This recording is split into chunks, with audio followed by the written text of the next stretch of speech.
Wait for it to stop. All right, we're good. Welcome, welcome, welcome. Potent Podcast, episode 6? I would say 6. Is it 6? Hey, bro. Look, you know we in quarantine. It's hard to keep track of anything. But yeah. I think it's 6. So Trills is here. What up, Trills? Yeah, what's good, bro?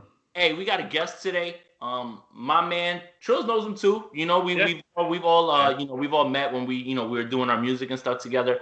My man Chris is here to discuss everything that we have here. But we also wanted to I really brought him on because he is the Ludacris connoisseur. Luda's my man.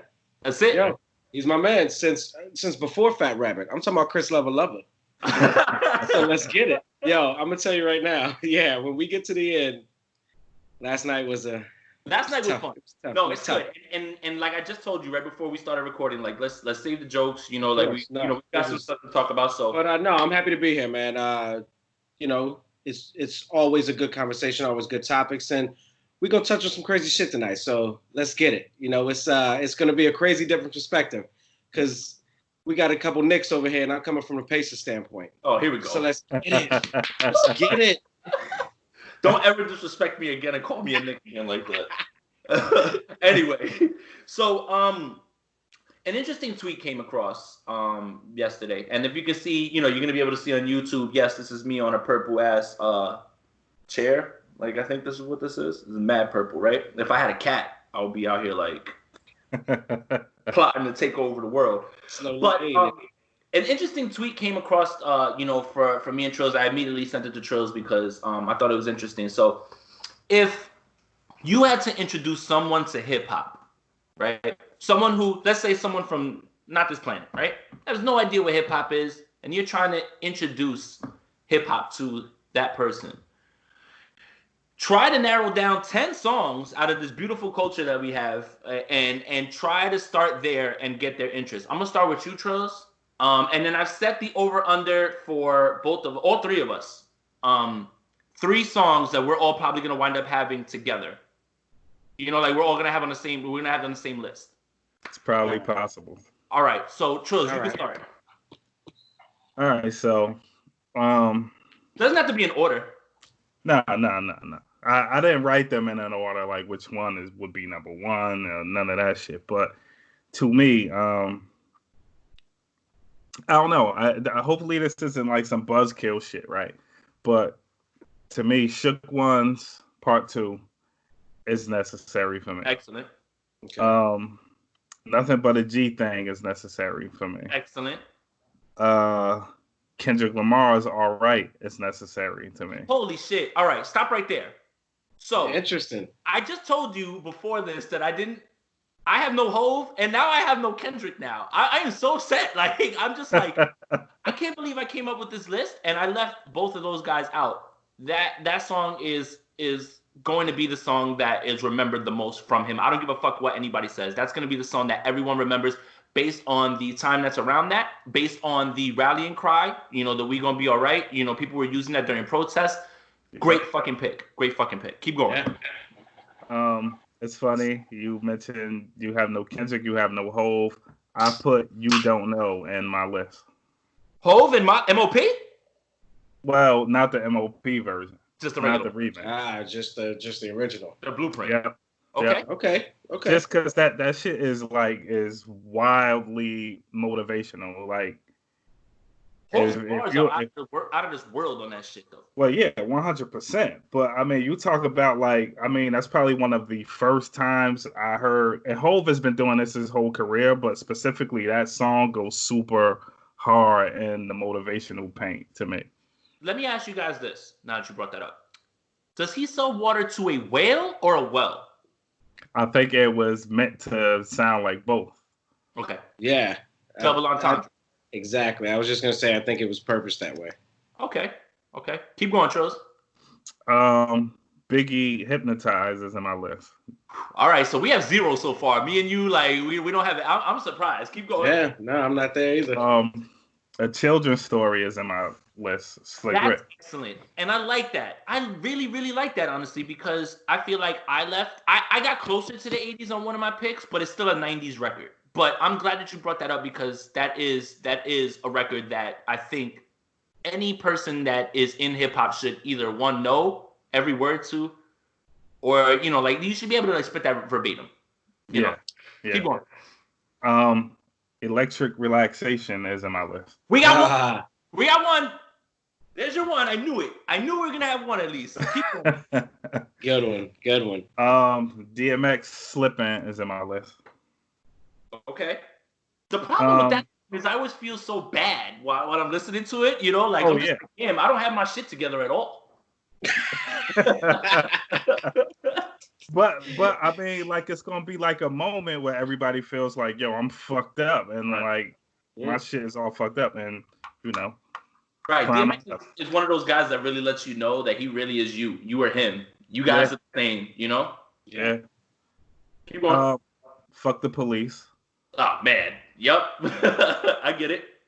And Mind Playing Tricks on Me is in my list. Wow, I like it. I like it. Is that 9 or is that 10? You had 10 or 9? That's 10. That's 10. Wow, I like it. Chris, you ready? Yeah. All right, so you go then. I'll wait for mine to go last then. All right. I'm just gonna hit because literally I feel like you gotta hit regions or you're not gonna be able to hit it. So I tried to, and I didn't even write them down. I just tried to kind of think about which region I'm gonna go to, and kind of familiarize myself with what I felt like personified that place. So it's funny, LA was immediately Nothing But a G Thing. Because I felt like that was, you got to start there, because that's what personified everything that came out of West Coast. And everything that's come out since, I feel like is a direct influence to that. And I almost felt guilty, and I didn't pick any Tupac songs. And I almost felt guilty not picking any Tupac songs. But it's because, and that same thing, it's funny that you picked Fuck the Police, because I almost went NWA too. But I just felt like all of that was summed up in Dr. Dre's Nothing But a G Thing. Like, he basically took everything that made NWA great and made it commercially great. You know what I mean? And then Tupac, when he got over there, I felt like was just a direct influence of everything that he fed off of Dr. Dre musically. Right. You know what I mean? Tupac was such a force that he was going to be him anyways, but I just felt like that's kind of why I went with that one. But then I stayed in Cali, and I went up, and you got to introduce people to E40, and I picked Tell Me When to Go, because that not only personified the music of the Bay Area, but it was just a movement. That's like I spent 2 weeks out in just in that area right outside of Oakland. It's crazy. Like when that song comes on, the club is unlike anything you've ever seen. Black, white, brown, Asian, it don't matter. Right. Old, young, they go nuts. It personifies that area. Right. Then I swooped down. You Gotta Go. It's funny you went with Houston. I didn't go with Ghetto Boys though. I just went with Scarface. Okay. And Scarface, and I was trying to pick exactly the song, and I don't know. It was tough. I couldn't pinpoint anything because I felt like I wanted to go with Ghetto Boys, or I wanted to go with maybe Prince Paul, that area, but I felt like they were all influenced by Scarface. I feel like that whole Paul Wall, Slim Thug, that whole Grill Camp that came out after, Mike Joe, it was all an influence from him. So I couldn't really pick a song because I don't think there's really a song that personifies Scarface. I just think what he was and what he meant to that area was huge. Yeah. Then, because I love his album and a Block Party album are my favorite two albums, and the two albums I said I would go to death with, I went up to Chicago to my man Twista, and I picked Adrenaline Rush. Because the way he rhymes, that's the way he sounds, and nobody else sounds like him. Right. You know what I mean? You can't really, what he does with words per minute, you can't, it's him, it's Bone Thug too, but I feel like he told stories that people could still hear and relate to. Like if you listen to that Adrenaline Rush album, he wrote that album when he was 22 years old. And the stuff he talks about is it's grown man shit. You know what I mean? So it's still it's my favorite hip hop album of all time. Interestingly enough. Right. Then I went East Coast. Of course, I picked Biggie, but the Biggie song I picked was "I Got a Story to Tell" because I think it made complete sense on all levels. Mm-hmm. Now, can I ask you a question? Did he really have sex with Anthony Mason's? I believe so. Yeah, I mean, there's been some kind of confirmation out there. If Puff Daddy really brought a girl in there to suck him off in studio and recorded it, I really believe that he really banged out Anthony Mason's girl. See, but I think that here's the thing is, even if that's not true, if that story's out there and people believe that, I think that just adds more mystique to the record and actually makes Biggie, like, if you think that that's believable, then Biggie did his job, and that's what makes that song so great. That's why he's the best storyteller we know. Right. And that's why I picked that song. It not only the name of it, I got a story to tell, but that's what he did. He told stories.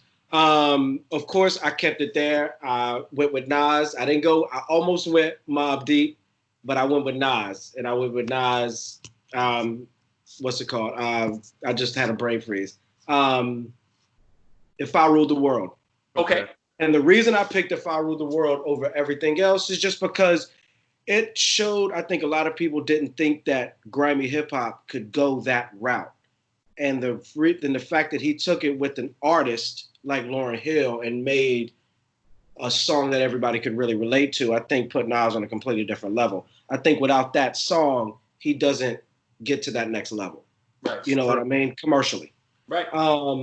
And then I just went down. I went to Virginia because that's where I'm from. I got to rap. You know what I mean? I got to go with Clips. I got to go with Funeral because it's the first song that made me proud to be from Virginia. Wow. And this is talking about when I had already heard Missy's The Rain. I'd already heard Timbaland and Magoo.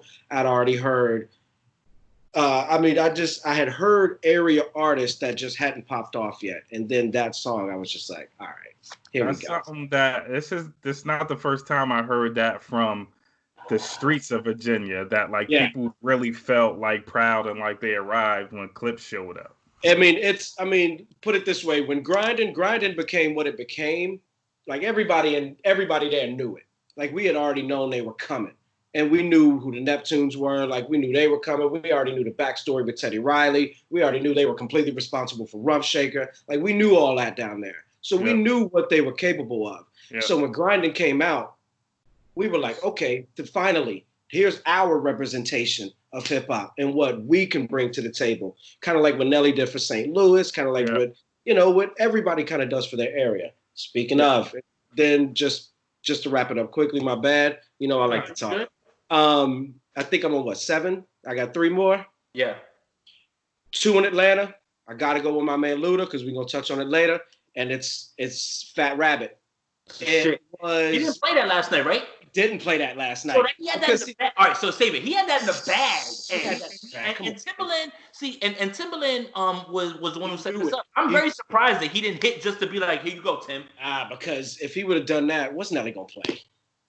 Hey, Nelly would have had to try to find Murphy Lee to write him some shit real quick. Like, yo, give me save that shit. Save it for. Sorry, my bad. All right. So Fat Rabbit, because I was Luda's biggest fan when he first came out, and I just think that song put the South on the map. I think that's what got him, like, seeing what he could do with that record, I think opened up a lot of people's ears. And then going from there, I got to go with Outkast, and I got to go with ATLiens. Not Players Ball, but ATLiens, because ATLiens, I think, is what let everybody know who Outkast was.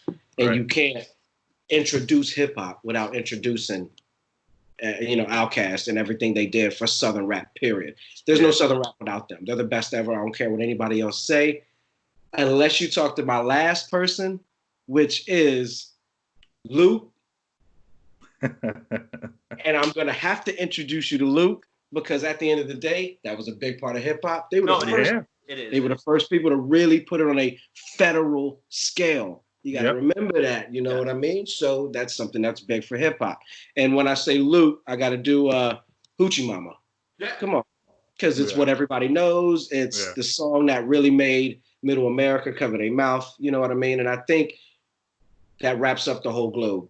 You What's know, the so, what's the line from Players Club? Oh, me so horny, you so damn fat, you get your fat ass over. yo, rest in peace, Jesus Christ, yo. She's like, fuck you, I wouldn't buy your shit bootleg from your mama. Yo, holy shit. I love that list. I love it because it is a completely different perspective, and that's really what I was trying to tap into, really. And you know what? Out of your list and Trill's list, only one song of mine made either of yours. So we were under 3 for sure, man. Nice. Chris, I love that list. Gives Thanks. us a completely different perspective. Again, it speaks to where you're from. You know, me and Trills are from up here. So, we're gonna East Coast you to death. I tried to hit regions on my shit. I'm looking through my shit now, and I'm mad biased at this point. So Yeah, I'm gonna just jump into my shit real quick. So do it, man. My bad. So you're good. You're good. That was great. No, listen, we have plenty of time, Chris. This is the point. We want conversation. We want to open up this conversation, and I think that a lot of the people that listen to us enjoy how deep we get into these discussions about impact, right? Like you talked about Luke on a federal level, right? I would have never thought of that. Honestly. I know the history on it. I would have never thought of that. I would have never added that. But it is important to show that to someone who doesn't partake in the culture, someone who's brand new. Right. So, I mean, he literally fought for his art because people just look at it like, oh, no, he just made these songs for strippers. No, let's just say it right now. There's no Nan. There's no Trick Daddy and Trina Nan without Luke. There's just that area doesn't come out with hip hop influence without Luke. Exactly. The South doesn't. I mean, I personally don't think that New Orleans, and interestingly enough, you notice I didn't pick anybody from New Orleans because I personally couldn't pick between Cash Money and No Limit. So, but I don't think either one of them come out Holy shit! Is that a battle idea? Hold up, is that a battle idea? Cash Money versus No Limit? Of course it is. Of course it is. Are you kidding me? And you couldn't raise your hand and say who won at all because I dare you to put you got some Wayne tracks, but No Limit got some. No. So when I say Cash Money, I don't mean later Wayne. I mean Hot Boys. That has to be Hot Boys. Has to be capped. Exactly. So there has to be a point where we stop counting, like when Wayne goes off and he becomes one of the best or whatever. We have to stop that before that and use those records. We have to stop pretty much where No Limit stopped. You can't just exactly. Yeah, because what you're gonna do, branch off and do the 40 artists on Low Limit that used to come out with an album a year. The last 10 pages of the source used to be No Limit and fucking Cash Money albums, man. I'd be like, how many more artists they got, yo? Who is Mercedes and why is her ass out in my source magazine? And how did she sell 600,000 copies the first week? I don't get it. Who's on her record? Bro, this man was making bread out of his trunk. Yo, this man has lived three hip hop dreams: NBA, rap, owning shit. Yeah. All 3 things, Master. When you talk about Master P, you have to break it up into 3 sections. Master P got a Toronto Raptors jersey hanging in his closet right now. And a goddamn Charlotte Hornets one. With his name on the back that he didn't get made through East Bay. Bro, he didn't. Yeah, exactly. And he wasn't like he played in the preseason. It's not like this man was there and they brought him on to like do some goofy shit. This man was actually balling. Right. All right. Let me get into mine then. So, again, this is in no order. We're going through it. So, I went with Nas too, but I went with It Ain't Hard to Tell. Now, it's harder to find Nas records that resonate deeper with me because of the sample, right? That's not fair, right? That you're using the Human Nature sample, like for some reason that beat, if you wanted to play that beat over and over and over and over and over, and that's the only beat I had to listen to for the rest of my life, I might be fine. I'll be okay with that. Right. And again, the reason that I picked Nas and the reason that I think that it's important for us to, if we're presenting hip hop to somebody who's never, heard it, is that I want you to remember, and I say this all the time, I've said it 2-3 times already, Nas fucking wrote Illmatic when he was 19. Yeah. Right. Find me a teenager that's able to create probably the greatest hip hop album of all time. One of them, you can surely make the case. Yeah. At 19. Show me who. Ain't too many people. Yeah. You got it? No, I was just saying that there aren't too many people. No, there aren't. There aren't. So I went a little bit left with the next one. I picked Little Brother Loving It. I am a super Ninth Wonder stan. Um, and if you talk about songs that you can listen to on a loop, I can listen to this on a loop over and over and over. Yeah. Fonte is one of the most criminally slept on artists He's so from dope. Little He's Brother, so dope. Foreign Exchange. Yeah. He has another group, and his own solo shit that is coming out now that people are just not listening to. It's criminal. It is really, really bad how people do not understand how good Fonte is. Drake, there is no Drake without Fonte. That's true. Yeah. That's true. And he said many times that he's his favorite artist because the man will bar you to death and then sing you some shit, and you have no problem with either because they both sound so good. They both sound good. Yep. You reminded me that it hurt me that I have zero raucous. Oof, I don't Zero. So there, spoiler alert. We have no most. We have Trills fit Tribe in there. I got no Tribe. I'm like, pick my Tribe song. So yeah, get my third one out the way. Tribe Called Quest, Electric Relaxation. I feel like if there's a hip hop manual to start, if you're gonna start from the beginning, you play that record and you play that for somebody. Of course. Like it's honorable mention. Right. Speaking of records that you need to play for people immediately that are in the manual, Wu-Tang Clan Cream. I mean, just you could pick any Wu-Tang record that you want. I couldn't fit Wu. It's tough when you have to narrow it down to 10. It's hard. I didn't realize that I didn't have any Hove and Kendrick until y'all started talking about it. Yeah. It's just hard to fit 10. That's what makes this conversation so interesting. And again, the way I approached this was I wasn't picking 10 of my favorite records. I'm picking 10 essentials. I feel like if you want to start anywhere, start here. You know how pissed off I was that when I compiled the list that there was no Lupe Fiasco, but I was just like, but it's almost sacrilegious that we don't have anything prior to 1990. Like I was trying to fit Beastie Boys in there. I was trying to fit Eric B and Rakim in there. He got Children's Story. Oh, I did. Oh, that's right. You got story in. See, we got one. We got Slick Rick, and we had to. You're right. You had to. It's tough, man. It's tough. Wait a minute. Not you brought up Beastie Boys. I want to get tight real quick at a tweet I saw. And Trills is the instigator too on Twitter, yo. So someone sends out a tweet that says Beastie Boys greater than Mobb Deep. Holy shit! I went and I was punching air. I was furious. Stop it! I was furious. That shit got me so mad. I was so mad. Like I was like mad, like punching air, like Cuba Gooding. Like I swear to God, bro, I was furious. Anyway, whatever. We're not gonna talk about that. Yeah, I feel like people on the internet like to say dumb shit just to see what sticks. Fuck out of here. Fucking Beastie Boys. All right. You guys gotta help me pronounce this name. I'm gonna try, and if I'm wrong, then pronounce it for me. Jeru de Damager. Can't Stop the Prophet. When you talk about storytelling and you talk about records that have meaning, jealousy, envy, I think them bitches lying because it's a setup. I can smell it. I can hear that. I can hear that now that I think about it. That's just a record that from that time I will to this day listen to 2 and 3 times in a row. All right, so I had to get ignorant and I went to Atlanta, but I went and I wanted to be a little bit more recent because I felt like all the records that I was picking were in the 90s. If I'm starting and I want to introduce you to hip hop, I also want to introduce you to kind of some of the songs that really resonate with me. Future's March Madness is one of my favorite songs of all time. That song goes so hard to this day. That's his best song ever. We're gonna close the discussion on that one. And it is the most introspective, or this is the time where you find Future talking about social issues. Right.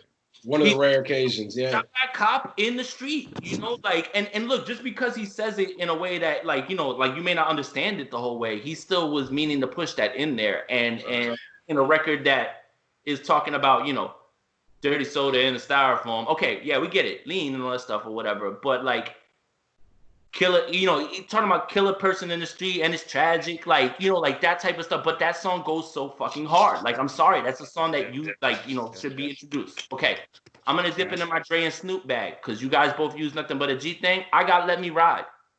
Mm-hmm. Yeah. We went back and we covered The Chronic. When it was re-released on streaming platforms. But Let Me Ride is just like whenever I think of nothing but a G thing is the one that sticks out in everybody's mind, right? Let Me Ride is the one that I feel like is just the fucking like it's just like creepy on the back street on D. You know, like I hear it all in my head. Like that's when I start to think about songs. And again, I want to touch regions. I feel like when I think about Cali, I think of that song for me first. Yeah, I mean, it's not a bad pick. So I can see it. I'm gonna go to Atlanta again. You chose Outkast, right? You didn't say Players Boy, you said AT Aliens. I say Outkast Elevators. Yeah. Holy shit, man. Holy shit. That song, those bars, that beat is still to this day. Elevators changed my life. Yeah. Yeah, right. Same type of shit. The flow is perfect. You know, the beat. Like I was introduced to Atlanta culture by Outkast. Yeah. By this record, by that album, you know, and that's just one that immediately when I started to go down the list of like what 10 songs would I choose, that was one that kind of stuck out in my mind right off the bat. The other ones I kind of had to think about and make sure that I touched all the, you know, because Little Brother's North Carolina, I touched Cali, you know, now we're in Atlanta. So I wanted to make sure I got around to songs that I off the top of my head can think of. Right. Now look, I am not the biggest Tupac fan. I'm gonna say that on this podcast right now. I haven't spoken about that. Is that your dog, Chris? Yeah. Okay. Going nuts over here. My bad. No, you're good. So I'm not the biggest Tupac fan, right? Let me just say that. I'm gonna get a lot of fucking hate for that. I really am. I'm sorry. Look, I'm sorry, guys. He just doesn't resonate with me. I'm not talking about his impact. I'm never gonna dispute that. I'm never gonna talk about how he gifted everybody, you know, their style and someone to look up to. I get it, man. It's just like right now, The Last Dance is going on. I don't want to watch that shit, but I understand that Michael Jordan, you know, what he did for people and stuff like that. So that's fine. You know what I mean? Like, I don't care. I lived through that shit. Whatever. I Get Around by Tupac. I feel like that's the most easily accessible Tupac record, and to this day, like that was still him. Okay, now I'm in Cali, but I'm still in my digital underground bag, and I still remember where I came from. Yeah, you know, and I love that record. So I had to add, when you talk about essentials, just because Tupac's not one of my favorites doesn't mean that I don't recognize the impact, that I don't recognize, you know, what he means, you know? So that's why I had to add him into this. You know, again, I could have just went with all my favorite records. It would have been fucking 5 Hove and 5 Kendrick records. And you know, it would have been mad biased, but yay! I'm trying to make sure I spread it around a little bit. Right? And then my last one is I picked the Biggie record as well, but I picked Gimme the Loot. Just the voice changing, you know, the storytelling between two people. DMX, you know, takes this later on. I've made records influenced by that, where I've used two different types of voices to tell a story. Gimme the Loot is like, it's not the best subject matter. He's talking about robbing women, things like that. But it makes it, remember that makes sense in the context of the album. Though. And in that time, he was doing things that people weren't doing at that point. You know, people had told stories before. Like Chris said, he's probably the best storyteller of all time. But he did something where it's him and his mans, and he's changing his voice up, and he's having a conversation back and forth. No need for that. Just grab the fucking gat. The first pocket that's fat would take it to his back. Like, and he's telling you a gritty ass street story on it. I was just gonna say it's a segue to kind of what you're talking about, because what's the name of the album? Every song on that album alludes to the fact that he's ready to die any moment. Right. Like for his daughter, for the game, for rap, for anything. Like if you come at him in any way, that's the name of the album. The key in Gimme the Loot for me is because Mom Dukes ain't giving me shit. So for the bread and butter, like he's kind of making us understand. I leave people in the gutter. It's just This was an amazing conversation, honestly, because I kind of thought that this would kind of fall by the wayside and be quick, but we spent a good half hour pretty much on this. And I think that it's a good conversation to have. I thought, you know, there's a lot of bullshit tweets on Twitter where I get upset when I see them. Like, I'm just like, why are you tweeting this bullshit? This is nonsense. You're not saying nothing. But this one, when it came across, I felt like, okay, this is an interesting conversation. Yeah. Now that we have you on the show to give your perspective, because we didn't pick Virginia records. Yeah. You know, we didn't pick Bay Records, you know, like those. So it's important to that at the end of the day, music, not only hip hop, is all subjective, and it's all about how it makes you feel. Yeah. But what's fire is that like we round this out now with 30 tracks that are all super significant. And you know what? I'm gonna take these and I'm gonna make them into a playlist, and I'm gonna turn them on Tidal or whatever, Essentials or whatever. Great idea. Because at the end of the day, I think, and what's crazy, I think what's the underlying theme of every single song that we picked is it's all poetry. Like it's none of it's just spitting nonsense on top of 808s and drum kicks and some hi-hats. And it's, you know, we all picked truth tellers, which I think is also most important. You notice we didn't really pick anybody that bullshits, that you can look at them and be like, I don't know. You know, these are people that are embedded in indebted and have shown that over the years they got this. You know what I mean? So I think that's the central theme in that. That's what makes it dope. Yeah, so for sure, if you want yours, you have Spotify, right, too, Chris? Yeah. So Chris, what you do is you compile your playlist. I'll compile mine on Spotify, and I'll put mine on Tidal. You guys send them to me on Tidal too, and then we'll link them in our link tree, and we'll link them on our IG stories for everybody to check out. And hopefully this just creates more conversation in our comments, in our IG stories and things like that, of people who will say, you know what, you forgot this record, or I agree with you here. You know, it's again, it's a beautiful thing, and that's why I think it's really cool that they did 10 songs, because how fucking hard is it to pick 10 songs? It was impossible. When I left off my two favorite rappers, I left them off this list. Yeah, there's so, I mean, I didn't put, like I said, I didn't even pick Pharrell. I didn't pick anybody from, it's great. There's so many New York artists alone that we could have picked, that we could have rolled through. It's crazy. I told you, man, it really hurt me that I didn't include Lupe. It kills me that I don't got any most. So what would be and then that's how I feel too. Like I didn't put it in Common, and he's one of my guys like forever. You know, like so it's again. I kind of, when I went into this, I kind of thought of it like, okay, now what's my favorite records? Although I did pick some of my favorites and I fucking reneged on that. It's kind of like, if I had to give you a tour around hip hop real quick, I think I kind of have to show you everything, even if it's not, like I picked a Tupac record. Where the fuck did that come from? I took it literal. Like I had read that tweet where bro said like, what if your little brother didn't like rap and he wanted to get into it? I started to think like, what if I had a little brother? What would I want him to hear? And it was, you know. Yeah, I don't know. The only toggle I have is not picking any early influential music, but I just look at it like, I feel like the artist I picked took that and expounded on it.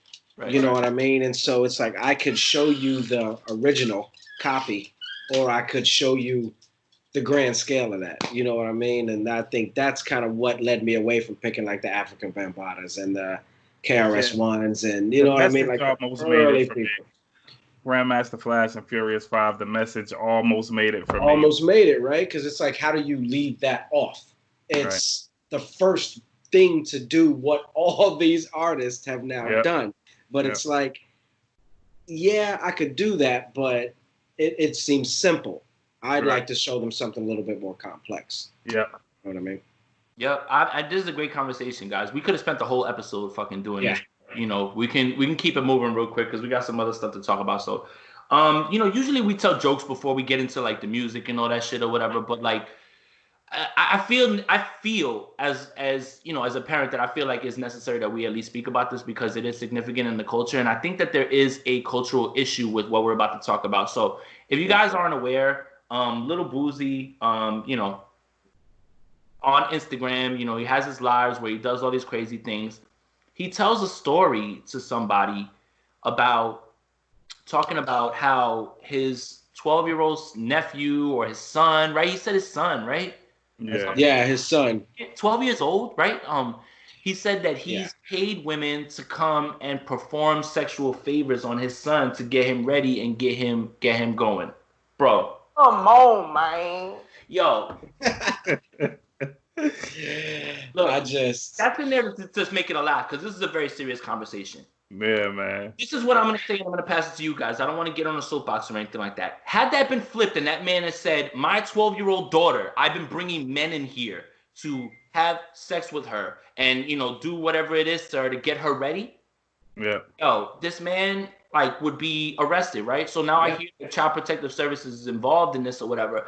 What I found to be the most shocking and weird part was the defense of what they're talking about. Yeah. And I'm gonna pass it to you guys. I'll let you guys talk about it a little. You clearly know where I stand on this. This is not cool. You cannot fucking say things like that. You can't do things like that. Right. Just because a kid is at 12 and he's all horny and everything because he's going through how his body is growing doesn't make it cool for you to do some shit like this, bro. No. Nah. What I'll say is there's a lot of problematic shit here, right? It's really unfortunate that this is how we have been programmed to think this is the kind of training we need to give boys.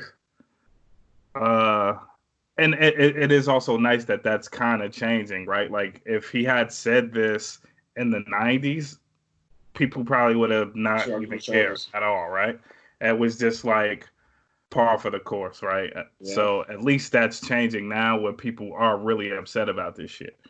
But he is in a generation, that this is how they got boys ready. And a lot of people are still alive on this planet that believe that. That is sick, bro. Yeah. I just think that also too, to jump onto that, is that there's plenty of kids who are 13-year-olds that have sex with 18-year-olds and stuff like that. And you may have wondered, but you don't understand the psychological damage that you're doing to yourself. And I think that gets swept under the rug because of our culture. Our culture doesn't want to go to therapy. Our culture doesn't want to talk about their feelings. Our culture doesn't want to talk about things that have affected you in any way because that makes you automatically weak. I think that that's really what it is too. It's more like, oh, you're a man, just fucking go ahead. That's traumatizing. At 12, if a grown-ass woman walked in the room and was trying to do something to me, maybe I'll let it happen because I don't want to, you know what I mean? Maybe it is something that I want, but I would still not be able to process that properly. Yeah. Right. You're just not mature enough to handle something like that. And even if you, and it's tough too because that kid is obviously heavily influenced by his father. Right. And that's the sad part too, is of all the lessons and all the ways that he could be molding and teaching this kid. You're failing your son. This is where he puts his energy. Right. It's like he's already your son. So that's probably going to happen sooner or later for him anyways. Right. It's not something that you need to indoctrinate him into. You know what I mean? And yeah, he's going to act big and bad, but who didn't act big and bad at 12 and 13? I was telling all my boys, we were in the room and I did it. And do nothing. I didn't do nothing. You know what I mean? And so he's going to, of course, break bad in front of his father. Right. My daughter's 2.5 years old, and everything she does every single day of her life is to impress me. Yeah. You telling me that kid is not doing the same thing? That doesn't mean he's ready. That doesn't mean he's ready. And just because it happened to Boozy, if it did, doesn't mean he was ready. Right. And that doesn't mean you need to. You're supposed to make your kids better, not make your kid you. This is your life. This is how you decided to be. This is how you decided to come up.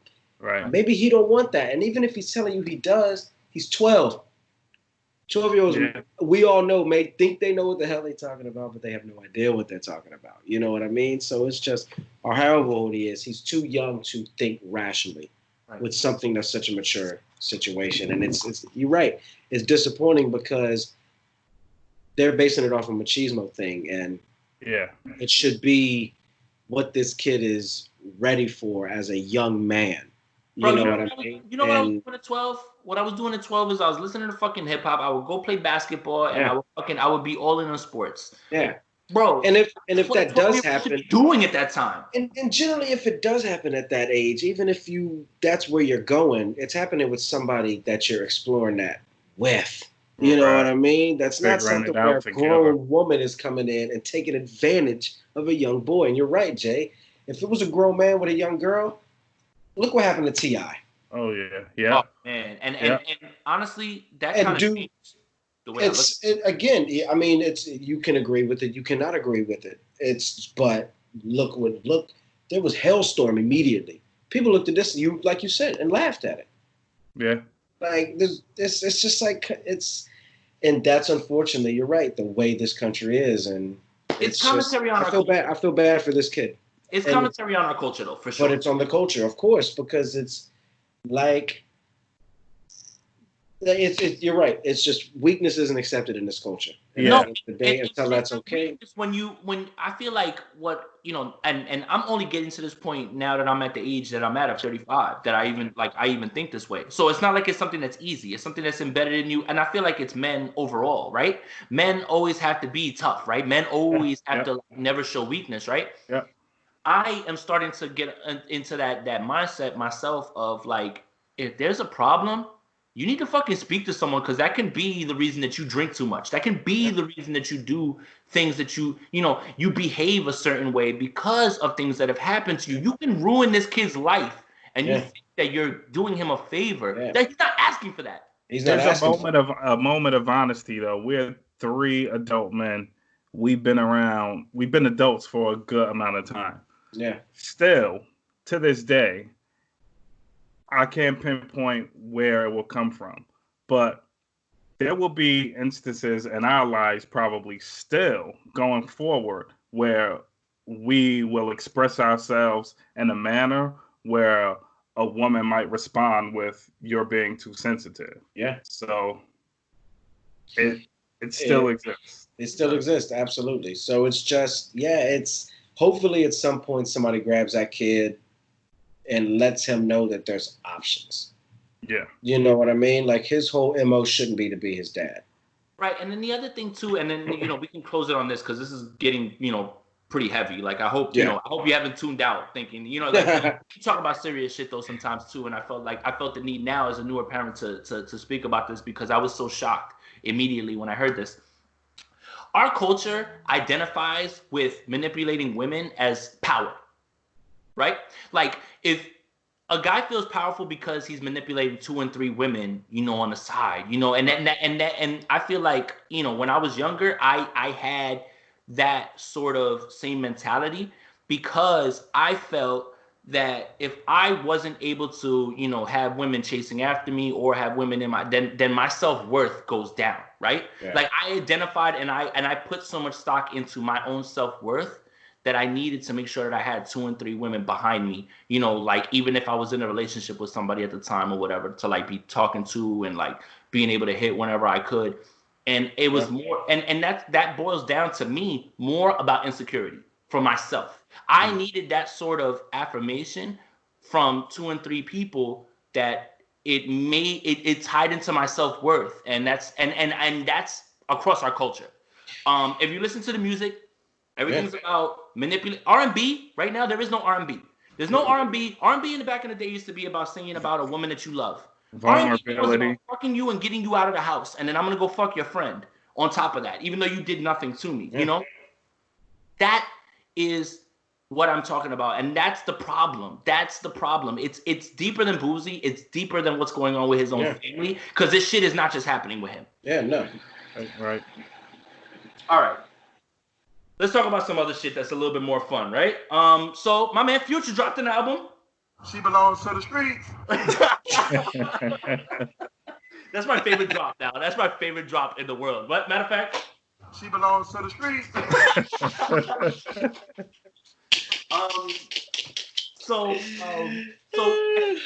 Honestly, I think it was like right after we recorded our last pod, right? Right, Trills? I think that the news came out Friday. Yeah. Future's dropping a tape or album. Yeah.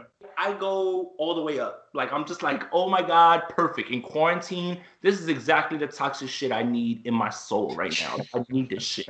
Right now, I need it. I need to hear about how you had sex with my girl, how you've been selling dope. Like, you have to ask, when you listen to Future, make sure you ask your partner, yo, you know Future, yo? You been fucking hanging out with Future? He said how much money did Future spend on you? Right, exactly. I'm like, this is some bullshit. You went on an island with Future? When? Passenger seat with who? Yeah, exactly. I'm like, yo, Future Hendrix, that's bullshit. Like, you got his number? Can I text him? Shit. So the album drops. I love Future, but this is just kind of the same stuff over and over again. You know, the subject matter doesn't change. Look, there's gonna be fucking slaps on this album. There's gonna be hard records, like that, especially when it's 21 fucking records. Yeah. He always puts too many songs on his commercial records. Let me ask you, what's the sweet spot for an album? I'll start with you, Chris. What's the sweet spot for song length, a song track list on an album? 13 with 1 to 2 bonus records. Trills? For me, traditionally 14 songs. Traditionally. Okay. Now I'm telling you, motherfuckers need to put 7 or 10 songs. That's it. You know what? You're right. If you cut out all the filler and you turn these records into 12, 13 song records, they're classics. But I was gonna say, and I'm talking about 13 records with 2 interludes, maybe 3. Right. So we're talking about 10 records. You know what I mean, bro? It blows my mind that so many people haven't figured out what Nas did on Illmatic. Doesn't make any sense. It's curated perfectly from beginning to end. No, go ahead. I'm sorry, Chris. Go ahead. No, I was just saying it's curated perfectly from beginning to end. Yeah. Like it's just that's it. Package it. You don't need to go. People be trying to go left. You're like, wait a minute. That first half of that album was on a completely different level. Now you here, but then you go back there. What'd you do for those 3 songs? What was that? It's just it makes no sense.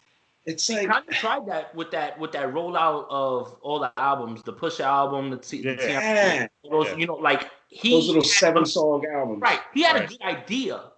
Those albums just weren't executed properly. No. Well, he tried to do all 5 of them at once. No. And that's, but that's a whole other conversation. But yeah, the sweet spot for me is 13, 14 records for sure. You're right. And there is something to be said about interludes because Ludacris is up there, and we're gonna get to him next in skits. Yeah. Yep. Okay. You got Biggie Wu-Tang, then you got like KRS-One and Luda, and then you got Drake. You gotta what you doing down there? Like stop it. So I want to get your guys' take on it. I don't know if you guys got to listen to it. I stayed up Thursday night. I was super fucking drunk. And I also realized something. His albums are not to be played from your phone, trying to listen to it at night, or your TV or anything like that. Like, you got to be in the car, I think, to get the full scope. Yeah. Quick standout records for me. The joint with Travis is crazy. My favorite one is Accepting My Flaws. And we made fun of that. Remember when when we were talking in our group, when we were talking in our text chat, and the track list comes out, and I'm like, Accepting My Flaws. Holy shit, this man is going off the toxic, deep end. Accept me because I'm gonna have sex with 3 different women while I'm with you. No, no. What I got from this album is I feel like he came out with who he was. People started throwing dirt at him, so then he tried to mold himself into, I guess, a more commercially viable artist. And I feel like when he hit, and that's the reason it's titled High Off Life, is I feel like he's, on this album, he was just like, fuck it. This is what I'm into. I got a lot of side bitches. I got 11 baby mamas. I do drugs. I like to drink. I like to party. I got my Ghost Phantom parked out front. Your girl was probably in it. I've had sex with these people. He just like, look, this is me. I'm going to live my life. Where other artists kind of get to that point, they're like, all right, if I want to get over that hump, so I need to start really crafting songs. Right. Future said, fuck that shit. I got a lot of money. I've tried to go a couple different routes, and none of them have worked. That's it. Life is good with Drake. I'm high off life. Let's get money. No, but you're right, though. And what we were talking about? We talked about this, me and Trills, is when you embrace what you do well and you just do it. That was my problem with the Babies joint. That was my problem with the Babies joint is you listen to what people are saying about you switching your flow, and then it got you out of your pocket. Don't let people get you out of your pocket.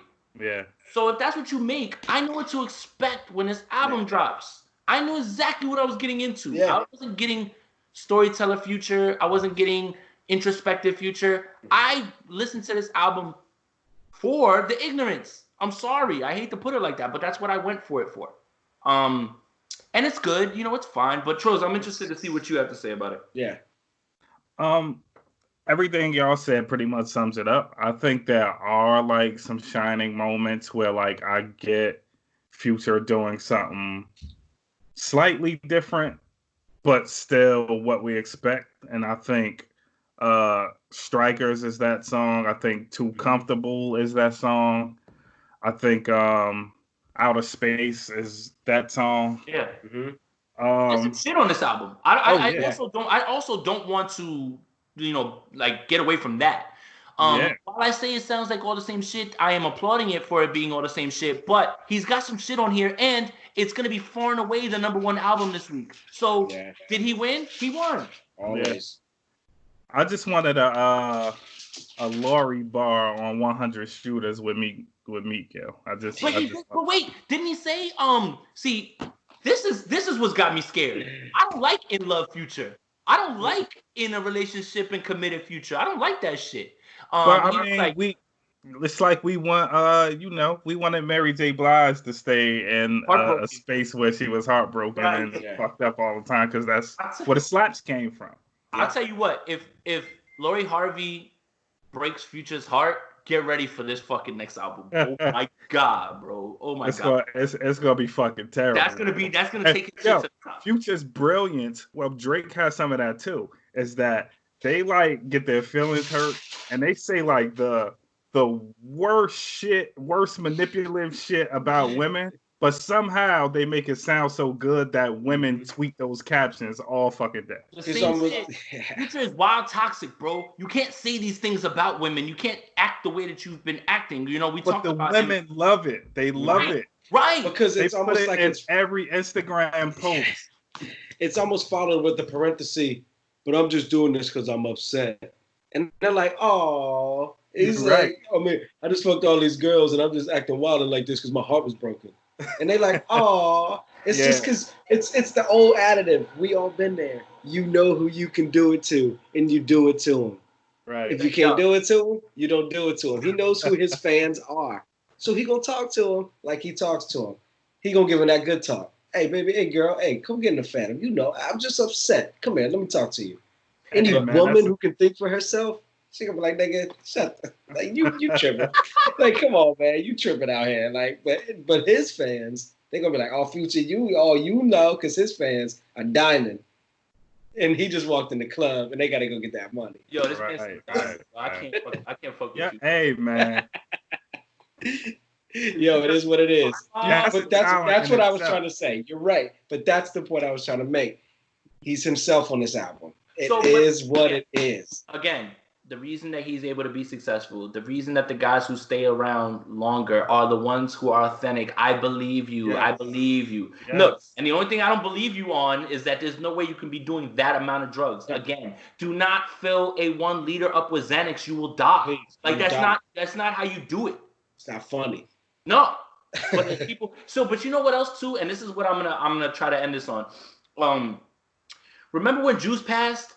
And he was like, oh, you know, I feel bad. I introduced him.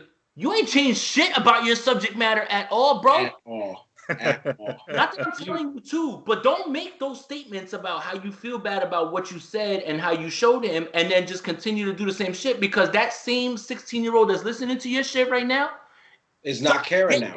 And is going to be able to, it's going to try and emulate that. Yeah. Yo, he didn't even do the one reflective album with Kirk Franklin at the end of the album, you know?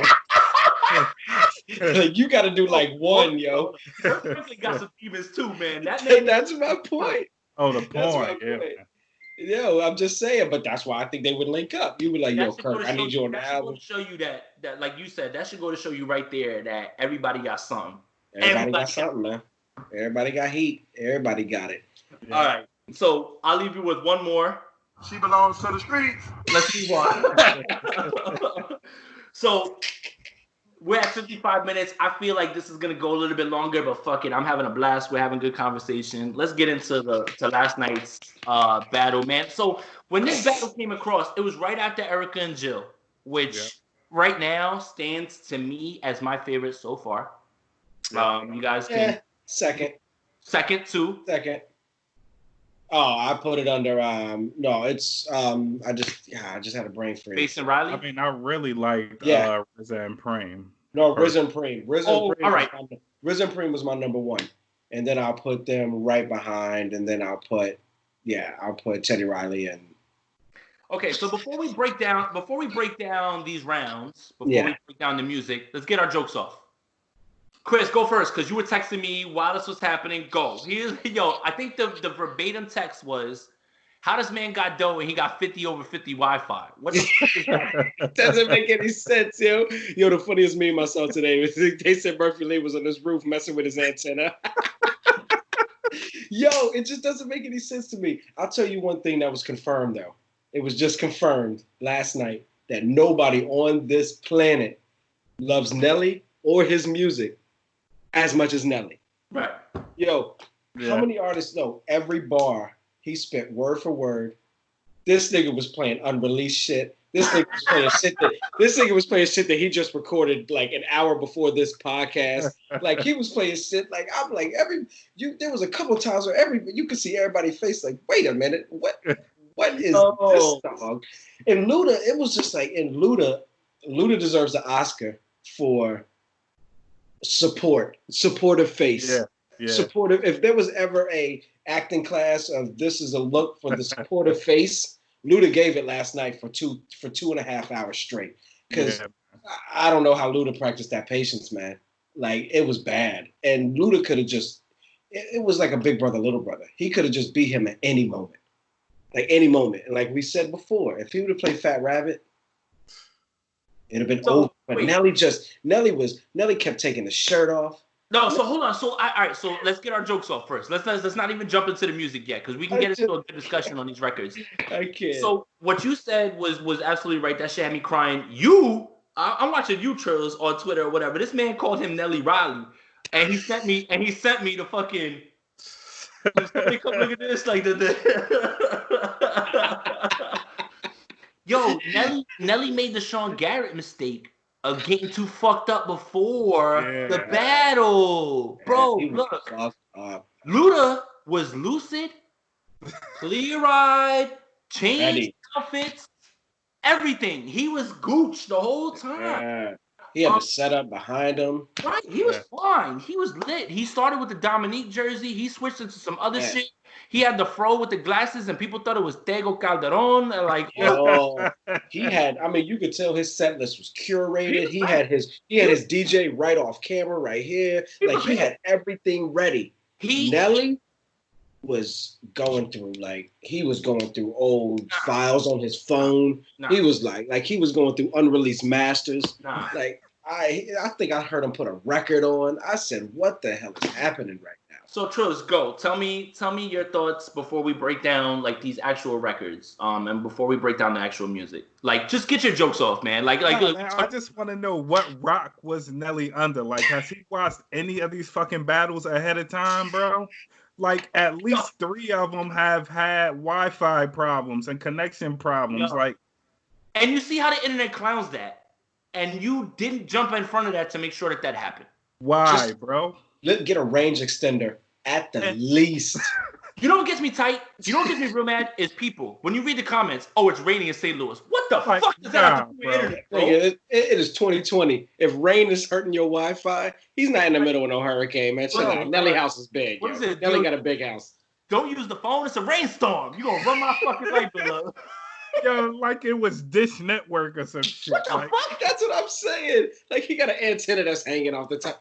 He's good. I gotta believe that inside of Nelly's studio, his Wi-Fi is good, yo. I gotta believe. Hey, all that shit that Ali was talking, why the fuck he ain't go through this shit with Nelly to make sure everything was gonna be all good? Well, I expected Ali to show up. Bro, and Ali's in his bag because I saw him on Instagram for the first time, and I don't know how the fuck long. This man looked like he got this gray ass beard. I'm like, yo, this man is wild wise. Why you ain't helping your man?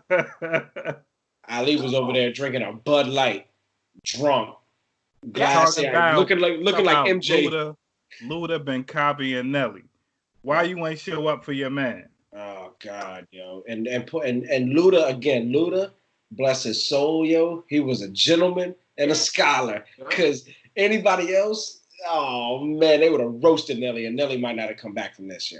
Right. And I mean, again, you just have to know the climate that you're in. This is the internet era, bro. And back in the day when you were out there and if you made a goofy mistake in 2000, wasn't nobody going to clown you on no internet. It wasn't popping like that. There was no way to chop up clips and make fun of you in a way. Now you're in a completely different space, bro. You have to know better at this point. Gotta know better, yo. And then to follow it up, music. So let's get to the music. Before we get into the rounds, I want to ask you about the Luda record that he played, produced by Timbaland with Lil Wayne. There's a lot of chatter on the internet, and I watched it happen while it was happening, about those first two lines. And I'm gonna ask Trills first. Trills, the first line has to do with Bill Cosby. The second line has to do with R. Kelly. Look, I am from the era when we were writing raps back in the day that you would say shit that was shocking, right? And you would say shit that was clever. Yep. I'm not certain in this climate, in this space that we're in 2020, that was a line, those first two lines, R. Kelly's around, I'm not comfortable. I love R. Kelly. So the problem that everybody has is I love R. Kelly, but around my daughters, I'm uncomfortable. I see what he's saying. Yeah, but you can't profess your love for R. Kelly at this point. You just can't, bro. You just cannot at all. And honestly, the way he wrote it and the way it was delivered, right? The cadence was off. Right. You know what I mean? It almost made you go, wait a minute, what did he just say about? Right. Like, is he trying to touch his? Wait a minute. What? How many times did he bring this back though? He played it three times. Right? He ran it back 3 times minimum. So I kept listening to the line. I know exactly what you're talking about because the first time I heard it, I did the same thing. I did a double take. Like, wait a minute, what did that just say? And then he ran it back. I was like, oh, okay, I get what he's trying to say, but it's not that apparent, right? I feel like it wasn't. And I feel like it wasn't needed, especially when you were just talking about how you got a daughter that's graduating. Like, it's just a line you needed to take out. I'm gonna put it this way: before that's released, take that line out and recut it, man, because the record's hard. Let's not Luda snapped on that hook. I mean, Wayne snapped on that hook. Right. Let's not take away from that record is tough. That's a tough ass record, and people were in the comments caping for it. They would love it. Again, the revisionist history that we sort of go through is like people after a few hours all of a sudden start to take in what they heard and then talk about it a different way. Trills, what do you think about that? I mean, yeah, you're right. Look, man, it's rappers are like in the predicament that comedians are in, right? And especially when you are a rapper that does comedic rhyming, right? It's tough. It's not easy. Your verbiage has to be right. And comedians get the luxury of being able to be amongst a small group of people and try this out and see how it stings. And if it stings too hard, they can fucking remove it. The rappers don't have that, and they don't have the right people in the studios too to be like, hey, bruh, you should probably tweak that. And that's what I feel. I'm not gonna, stick my nose up and say, like, I'm appalled by what he said. Come on, that's Luda, that's my peoples. I get what he was trying to say, but I just feel like you just said, he could have tweaked that wordage to still get his point across, right? But not say it like that. Right. You know what I mean? Like, he could have still easily made that point. Like, look, because that's basically how all of us feel. It's tough. We all loved R. Kelly. All of us had that damn R album. You know what I mean? Like, we all loved it, but none of us feel comfortable listening to it anymore. No. Anymore. You know what so else it's like, you know what else too though, and I'm sorry, I didn't mean to cut you off, Chris. No, it's all right.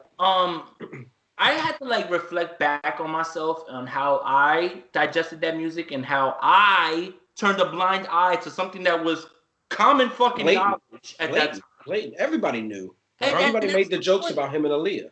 See, but that's the point, and this is what gets me tight, is because people want to go back, like, and I'm gonna touch on, you know, Dame Dash jumps in on this fucking Surviving R. Kelly shit, and he tries to act like, oh, you ain't seen me on set on the Fiesta video, bro. You are a founder of Rockefeller. If you felt the way about how this man treated your lady at the time, you know, rest in peace, Aaliyah. You would have fucking ex-nated and been like, I'm not in this fucking video. I don't care or whatever. You know, like, I deduct, like, people try to cover up how they acted when this was all happening. Mm-hmm. But if you're truthful about it and just said, listen, man, I didn't act the right way at that point. I didn't understand what was happening at that point. I would respect that more than you're trying to act like you've been on your high horse when you were in the same fucking video with him. You may not have been in the same scene, but you were on the same set as this man. You were hanging out with him. You were hanging out with him. And we talk. You let this man make 2 albums with Jay-Z. I'm sorry. You let this man make 2 albums with Jay-Z. Come on, man. Yeah. Everybody did that though. Like there was. I listened to old interviews. Nas did that too.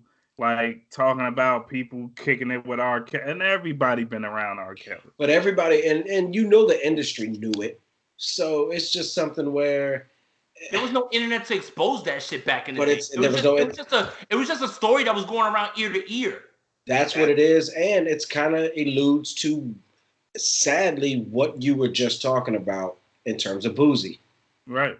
It's culture. It's culture. It's like, yeah, but and then it's the asking for it excuse. Oh, well, maybe those girls were asking for it. It's just, and it's like, bringing that up. Thank you because I've had that discussion with, you know, other women.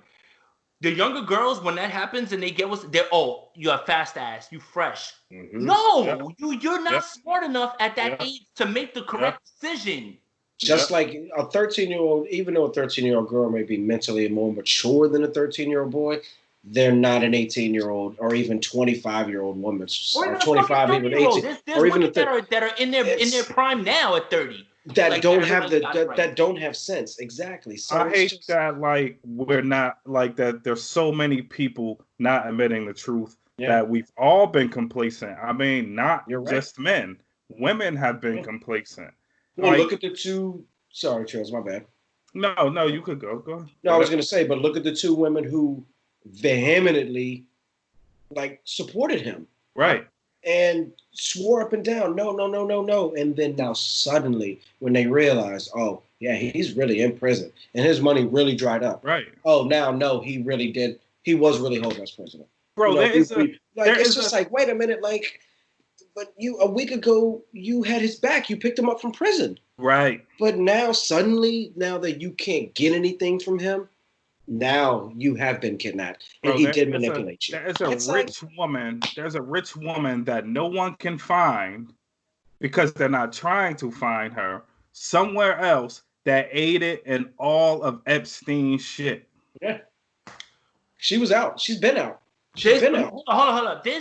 And look, I don't want to look. We you know, I just wanted to kind of talk about that line before. You know, we got to get back to the music and everything. But there is a discussion that needs to be had about Oprah and all these people that fucking everybody. Like now we going too far. But no one wants to have a conversation about surrounding sex work and everything. There's a lot to unpack.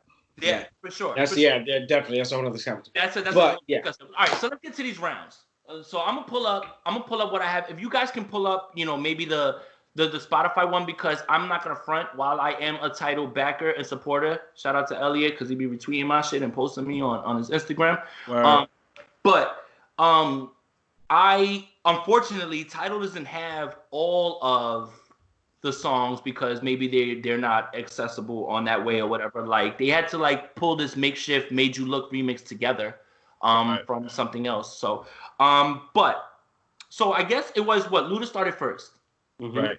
Okay. And then what, they did the same thing that we did in ours, right? They flipped a 10 and then they went the other way. No, I don't think. No, I think they didn't decide to flip, or I can't remember because that's when Nelly was just running his mouth. Cause he's a He drug just- now, bro. He got too lit, man. What happened? Yeah, like I think maybe they Yeah. did. He was just like, I think, yeah. Matter of fact, he did play something because Luda brought it up, and then Nelly just started going off on a rant. And he started, then he played some nonsense. So yeah. All right. So let's just say that Luda started in the beginning, right? Okay. Right. So Yeah, he welcome did. to Atlanta, bro. Like, I think we need to have a discussion about Ludacris being a guy that you don't want to jump on your record. Like, you want him to jump on your record because it's gonna make that shit pop. But if you want him to jump on your record and disrespect you, and you want to get outbarred, he's gonna outbar you, and he's gonna outbar you every time. Okay. That's why when Nelly last night he said something about, oh, you want to go to features? I was like, oh God no. Oh, no, Nah. you don't Oh want to do God that. no. Please And don't again- do that. Again, Please don't do that. I'm gonna get on my soapbox and I'm gonna complain. These battles need guidelines. Yeah. What are we talking? Are we talking hits? Are we talking catalog? Are we talking features? Are we talking remixes? Because you can do 4 different battles based off of all those things. Right. Yeah. So it's hard. If you guys don't know what it is to go with, then of course you're gonna wind up playing records that don't match other ones. Well, see, that's the problem is when you're going from like what we were just talking about earlier. You had a RZA Premier battle. They can play whatever they want because as long as they produced it, That's it. they can play it.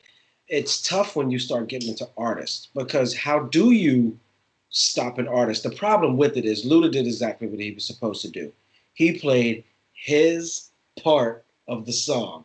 Right. Like, this was my bars. These were dope as I'm going to play these. Play something that you spit dope. And then Nelly would play some Saint Lunatics or Bad Boys 2 track that he came on at the very end. But we got to listen to 3 other artists on. And it's like, yo, you got to cut that. You got to snip that. Like, that's what it was supposed to be, a battle of you guys. And so, yes, as long as the artist keeps it to that, they can play whatever they want. But it's when, you start playing like an R&B artist song, and then you came on with like 8 bars at the end of it. That's It's the like, third come on. verse. And that's kind of the struggle that we had when we did our battle too. I'm like, bro, I don't want to play this song. I want to get to the Drake part of this record. I want to get to the Future part of this record. And I think that's what hurt Nelly even more so than just not having a comparable set list that could even compare with Luda. Because it just wasn't even close, man. Let's just score it. Let's score it. So Yeah, welcome go to ahead. Atlanta against Nah. Come on. Yeah. So that's one for Luda. Yeah. Okay. Pussy Poppin' or EI. Now this is a little bit more interesting. That was tougher. That was tougher. That's much tougher.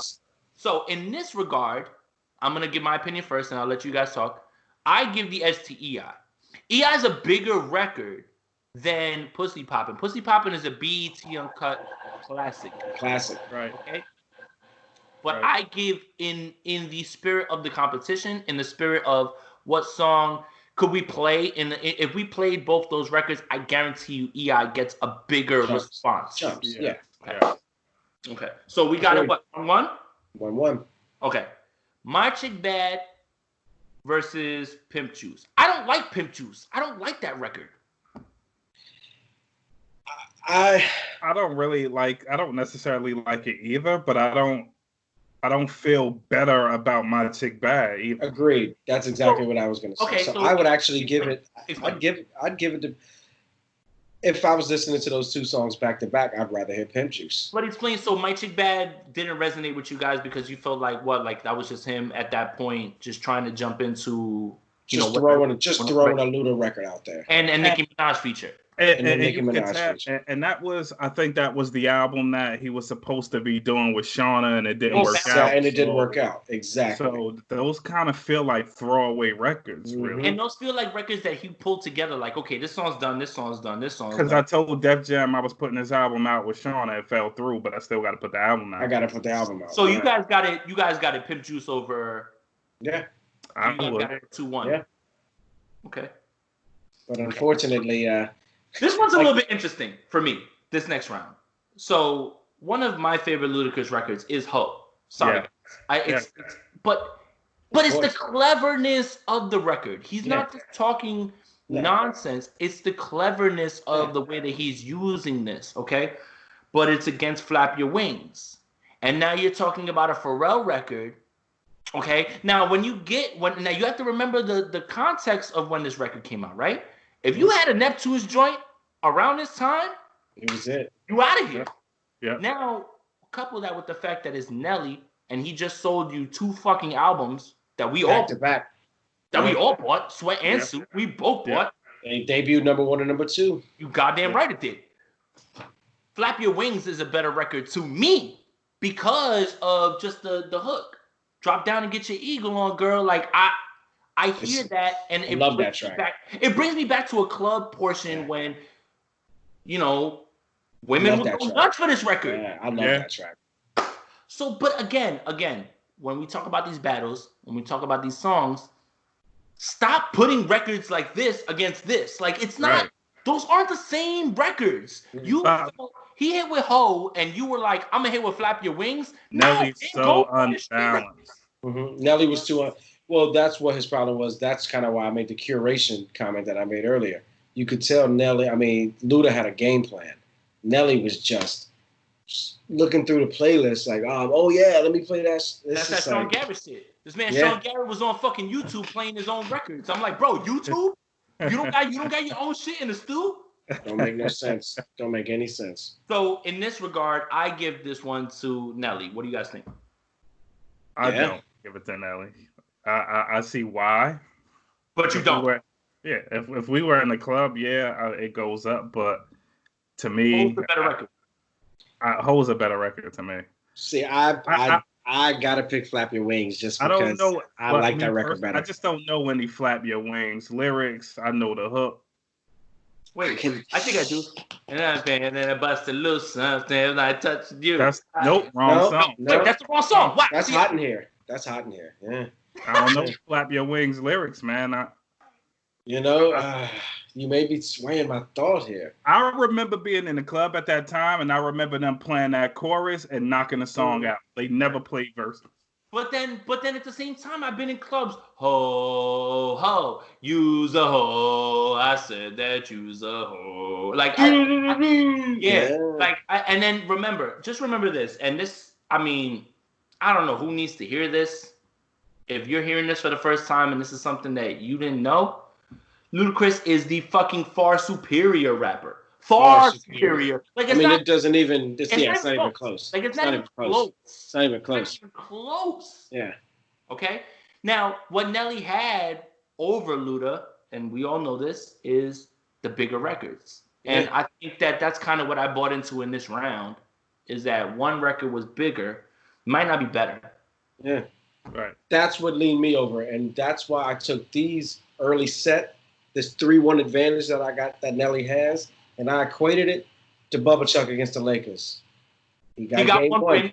He got one, but then they lost the next 4. But that one win with AR, that shit felt like they should have gave them shit the trophy because because when he the game. That was my point. Lose the game in that postseason. And everybody came into this versus battle not even giving Nelly a shot. No, and Nelly came out punching, and we were like, "Oh shit, Nelly got hits! Oh yeah, you forgot Nelly had hits." There is a world where you could have scored this battle after 4 tracks, 3-1 Nelly.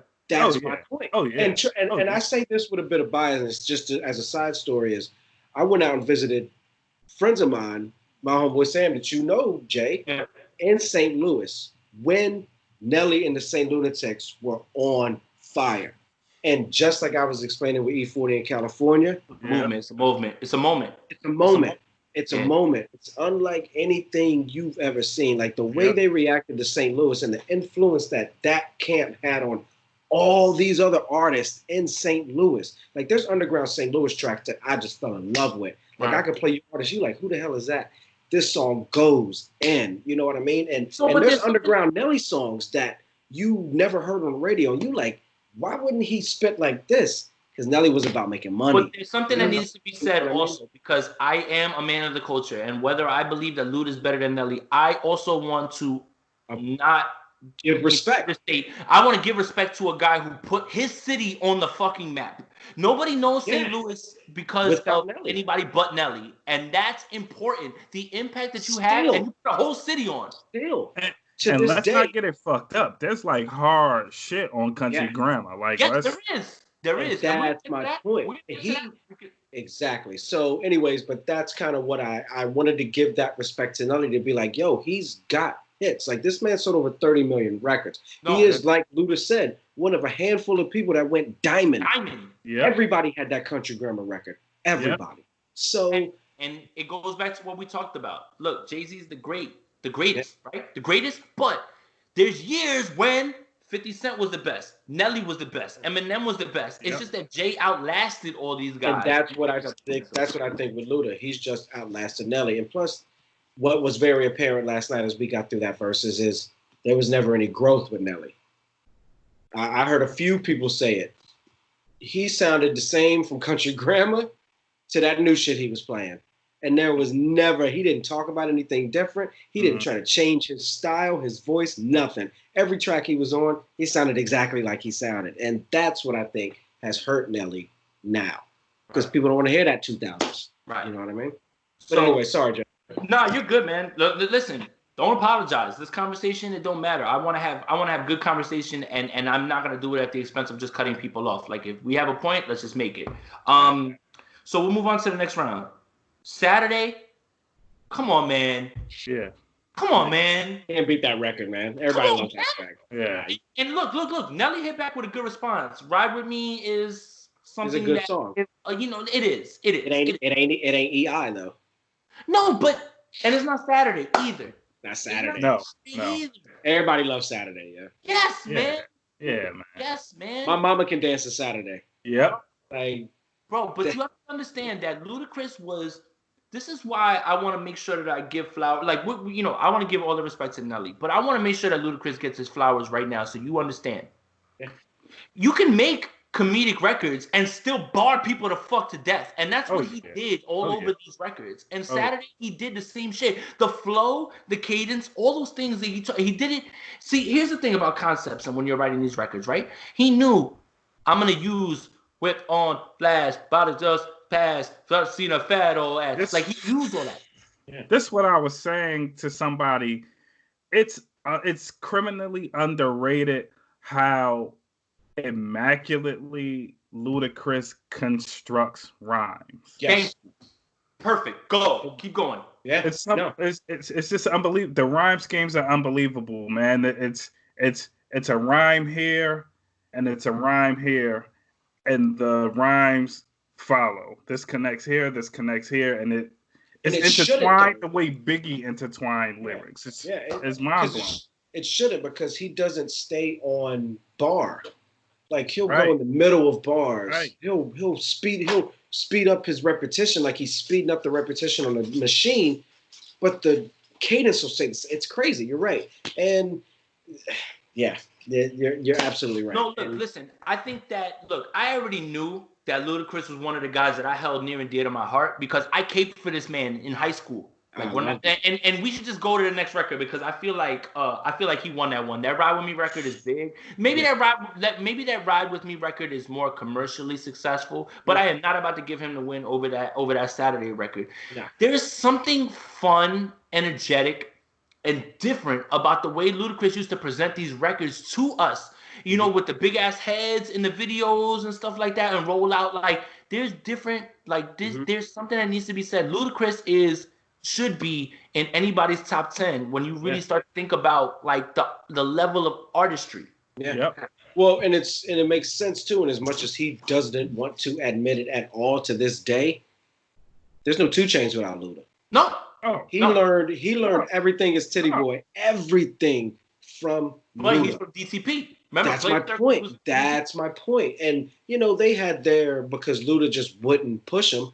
We all know Luda's track record with pushing artists. It's not great. So it's 2 Chainz had to go his way. But if you listen to any 2 Chainz album, if you don't see the direct correlation to Luda, you must be retarded. It's like hearing Goody Mob and not understanding where Outkast was. What I love about hip hop is that like, everybody does their own thing regionally. Everybody does. But the daisy chain is insane. It's crazy. Like, if you just saying that, a lot of people don't tie 2 Chainz' style to Luda. It's and they should. It's comedy. And like same influence a of lot Big people Sean. don't Somebody like tie Big Sean. Luda's shit to Redman, but you should. Like I it's think absolutely, so, absolutely. But you're absolutely right. Again, comedic rappers, guys who make comedy, Devin the Dude, Redman, Ludacris, and but I think that Chris just really touched on something really important. That Big Sean shit. When he got tight about Big Sean saying, "Oh, stealing flows," bro. Listen, man, you didn't steal a flow. This shit is all before you. You should take it as do the history as respect. Like Luda, as much as Luda, he says he started it. Yeah, he made it commercially viable, but people have been comedic storytelling. Look, Biz Markie. Yep. You telling me Luda's not influenced by Biz Markie? No, and you know what I mean? Like it's and picking boogers. Who the fuck made a record like that, bro? Nobody talks about that. And look at the Fat Boys. You telling me that influenced by the Fat Boys? Comedy that even the comedy that the Beastie Boys had. It was fun. These are fun records. That's what Luda makes. Right. Shit that he can joke. It's your boys joking. It's the same shit that 2 Chainz makes. Yep. That 2 Chainz just learned how to make it really work, and that shit is great now.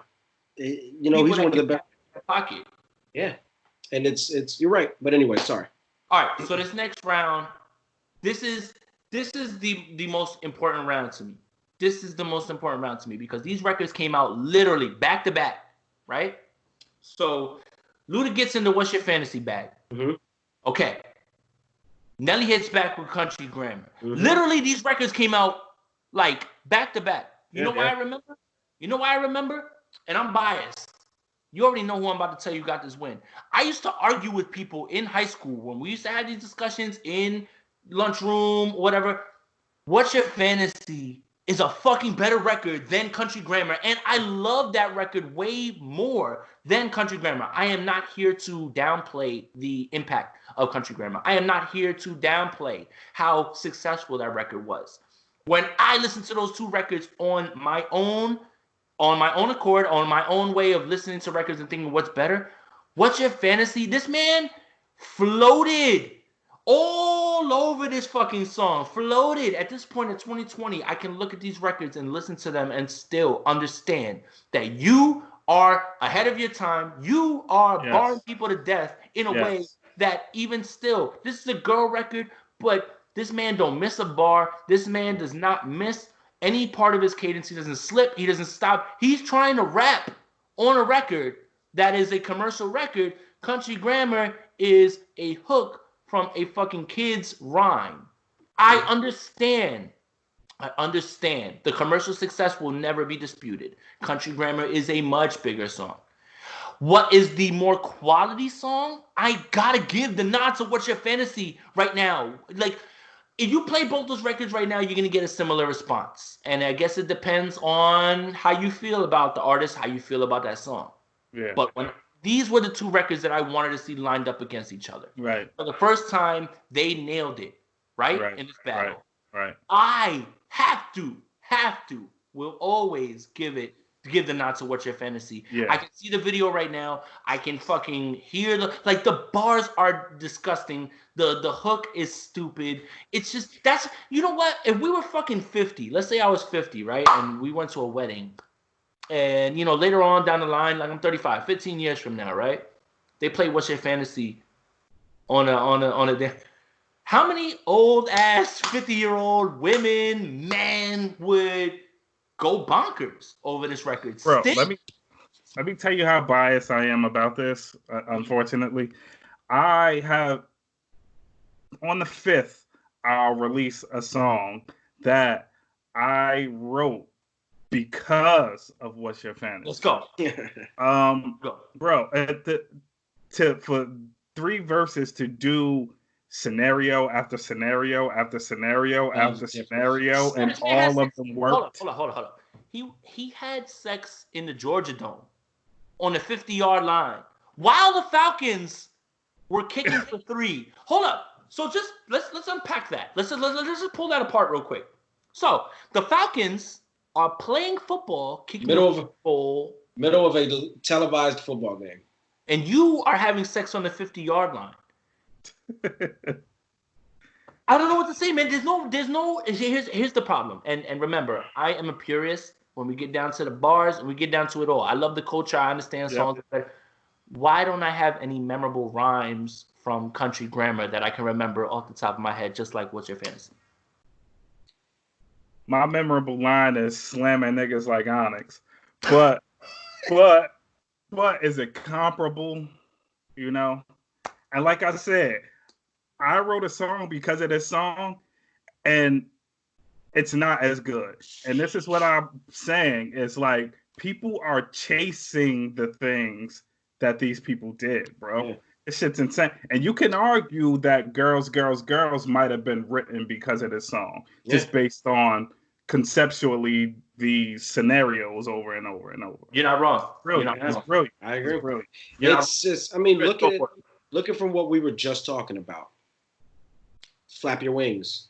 Nelly finally got a Neptune's record that any artist would take and just absolutely destroy. Diddy, look what Luda did with What's Your Fantasy. I mean, it destroys doesn't even minimize it. Like I mean, he takes it and he just makes it his record. Nelly didn't make Flap Your Wings his record. It was a Neptune record that Nelly sounded really good on. And if you ask, you know what I mean? If you ask me already off the rip, I know why I like that record. It's not because of Nelly. No. It's the hook, and it's the hook. Fucking crazy. Of course, it's the hook. Yeah, and that beat makes you want to throw up on yourself. That shit is so sick. It's the video with all the fucking fat asses. Yeah. And we like to see women go off. Like women were going off when it came on. So but what's your fantasy? What's your fantasy is just stop. I gotta give the nod there, and I'm glad that both those records were put up against each other because those records came out at the same time. Both of those guys were launched at the same time. That's why I felt that this battle was perfect. Because it's two guys who were from the same era. You're not putting Nelly against fucking, Future. Like, that doesn't make sense in this in this scheme of things. Right. Okay. So, I got it that way. So, look, let's move on to the next round. This is when shit starts to cascade and starts to go Ludacris's way. Because Ludacris is sitting on his records. Sitting, just chilling. Flash Waterfall. No. Rollout is next. Rollout. I'm just saying. That's when it started to start. And you know what? I don't want to, sound ignorant. You guys can stop me while I say this. I don't know this fucking record, this Body on Me record with Ashanti, Nelly, and Akon that he hit back with. No one knows it. A lot of people. You lost this round. Yeah. You lost it. Yeah. This is when he started releasing shit that nobody heard. Yo, Rollout. I can see the big ass head. Yeah, man. Them platinum chain with them diamonds in it. Did you see the comments? Comments started going crazy when he put on Rollout. Everybody was going nuts. Yeah. And that's another example of somebody. Remember when he speeds up his verses? Is Rollout even the lead single from that album? No. Chicken and Bear? No. No, right? No. I believe Saturday was. Saturday, I think, was. So wait a minute. Saturday, Rollout, Splash Waterfalls are all on the same fucking album. Correct. That's impressive, man. That Chicken and then my favorite joint on that album. Actually, I have two actually. Aside from those don't count. When singles come out, those don't count. And Chris Dunn, remember when I tell you, Trills, about the person that listens to albums and doesn't listen to singles? That's him. That's me. That's him. He doesn't listen to the singles because he doesn't want to be underwhelmed. Biased. Right, or underwhelmed. Like, all right, I already heard this. I'm skipping this. Yeah. Right. I want to hear it in the context of the album. Right. My favorite two songs off of that Chicken and Beer album, because I can remember it off the top of my head, Screwed Up with Lil Flip.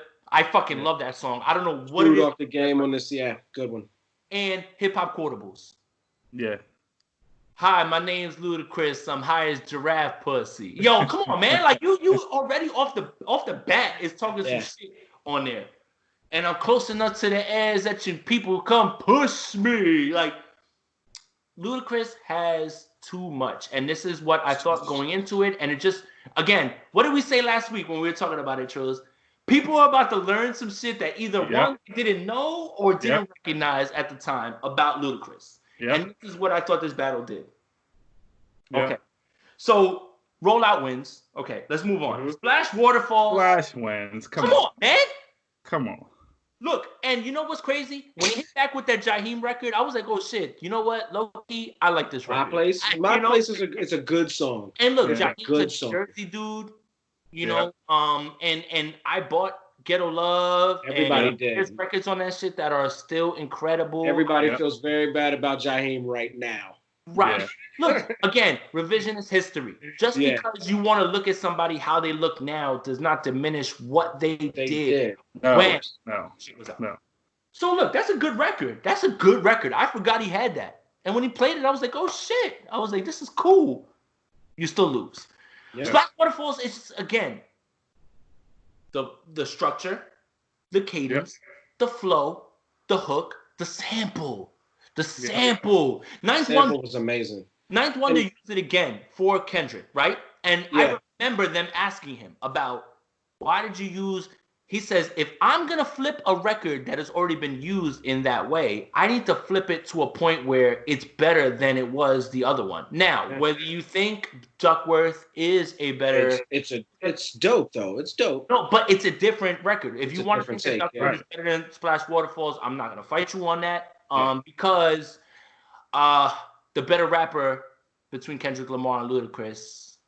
I can say it's Kendrick, and I'm a big Luda fan just because he's a better lyricist. But it's close. But you got to understand too where Luda was. Like what Splash Waterfalls did for Luda was segue him completely into that Red Light District album. Like it's like when that record popped, because Pussy Poppin' did well, but when Splash Waterfalls blew up, that led to Red Light District, which eventually led to Lovers and Friends down the line. Like he realized, okay, I can take this pimpish like persona that I have, but kind of turn it into a ladies' man thing. And I think that's when Red Light District came. And that's when you got #1 spot, because then he just came with this confidence of somebody who I'm about to really throw some shit at these people because they realize now that I can come from different angles. Right. And I think that's what made Red Light District was like a culmination of all that before. Right. I'm interested to get Trills, I know off the rip, you already think the Splash Waterfall is the better record. Oh yeah. Yeah. But again, I think he played the right record at the right time. You know, that felt close to that. It's just that this is something about everybody loves it. My lady loves Splash Waterfalls. Mm-hmm. Yeah. You know what I mean? Like it's just a great record. Make love to me. Yeah, exactly. Like it's just you can hear it. Like, and I'm about to throw some game. He floated. He's just floating all over these, walking on these records, just walking. His voice, man. His voice. It's great. So Splash Waterfalls wins that round. Okay. Now things get a little bit interesting because again, and we kind of talked about it, you know, when we talked. Ludacris feature game is fucking insane. Like, if you want to get into that feature part of it, Nelly don't got no features like that are gonna touch any of Ludacris's. Like, Ludacris has jumped on with New York Giants, and that's a little preface until what we get into in the next round. And fucking not only held his own, but people widely regard his verse as the best verse. Yeah. So, Ciara Ludacris, that record is fucking hard. Like, even still to this date or whatever. And Luda obviously fucking snaps. If you give Luda one verse and you're just like, hey, I just need you to put a verse on this, you're about to get outshone on your shit. Like, he's about to do you in. Yeah. But Nelly hits back, and this is the only problem I have with this record is it's not a big record. I fucking hate that album, that Duets album. I'm sorry. I'm just going to go out on a limb and fucking say this, man. Duets wasn't great. That fake-ass Biggie album. That's not his. You know what? I don't like that one, and I don't like the one before that. The one that they did with the Eminem. Born Again. With the Eminem. With Born Again. Fuck that album. With Dead Wrong. There's joints on that album. Where we've got new Biggie verses and stuff like that. Dead Wrong's a good song, and the track he did with Redman was good. And see, the thing about Dead Wrong is it's more in the spirit of Biggie. It's darker. Duets is kind of like that was some bullshit that they put together. Puff Daddy just did that to make some money. But what gets me tight about that shit is that you didn't have enough unreleased Biggie shit to throw in the can. You just were recycling verses from older shit, and I'm just put like, it over different beats. It didn't make any Right, that- sense. Nobody wants to hear that nonsense. Biggie didn't put that shit on And that. by the way, every fucking rapper that was popping, that was alive at the time, got a Was crack on at that- on being that on a shit. Biggie record. Like, And it's You just think that's Biggie not would've how done he a would have record- done hold it. on. Hold on, and I love Dipset. Do you think Biggie would have did a record with fucking Joel Santana and fucking? And come on, man. Never happened. Biggie would have never done a record with Nelly. He would have been like, Puff, nah, nigga, I'm good. Let 112 do that shit. So look, yeah. Come on. so look, Let Mace do that. look. In the spirit of all that, and you're absolutely right. This song is way closer to O. Nasty Girl's dope. Yeah, it is a dope song. But let's It's dope. compare. All we can do here, right, is compare. Song to If we're song. being fair, let's compare the Nelly verse and the Luda verse. And what are you gonna do with Picture Perfect? You might want to take a flip. Come on, man. Come on, man. All I can see is Ciara dancing on that car. On that car. Yeah.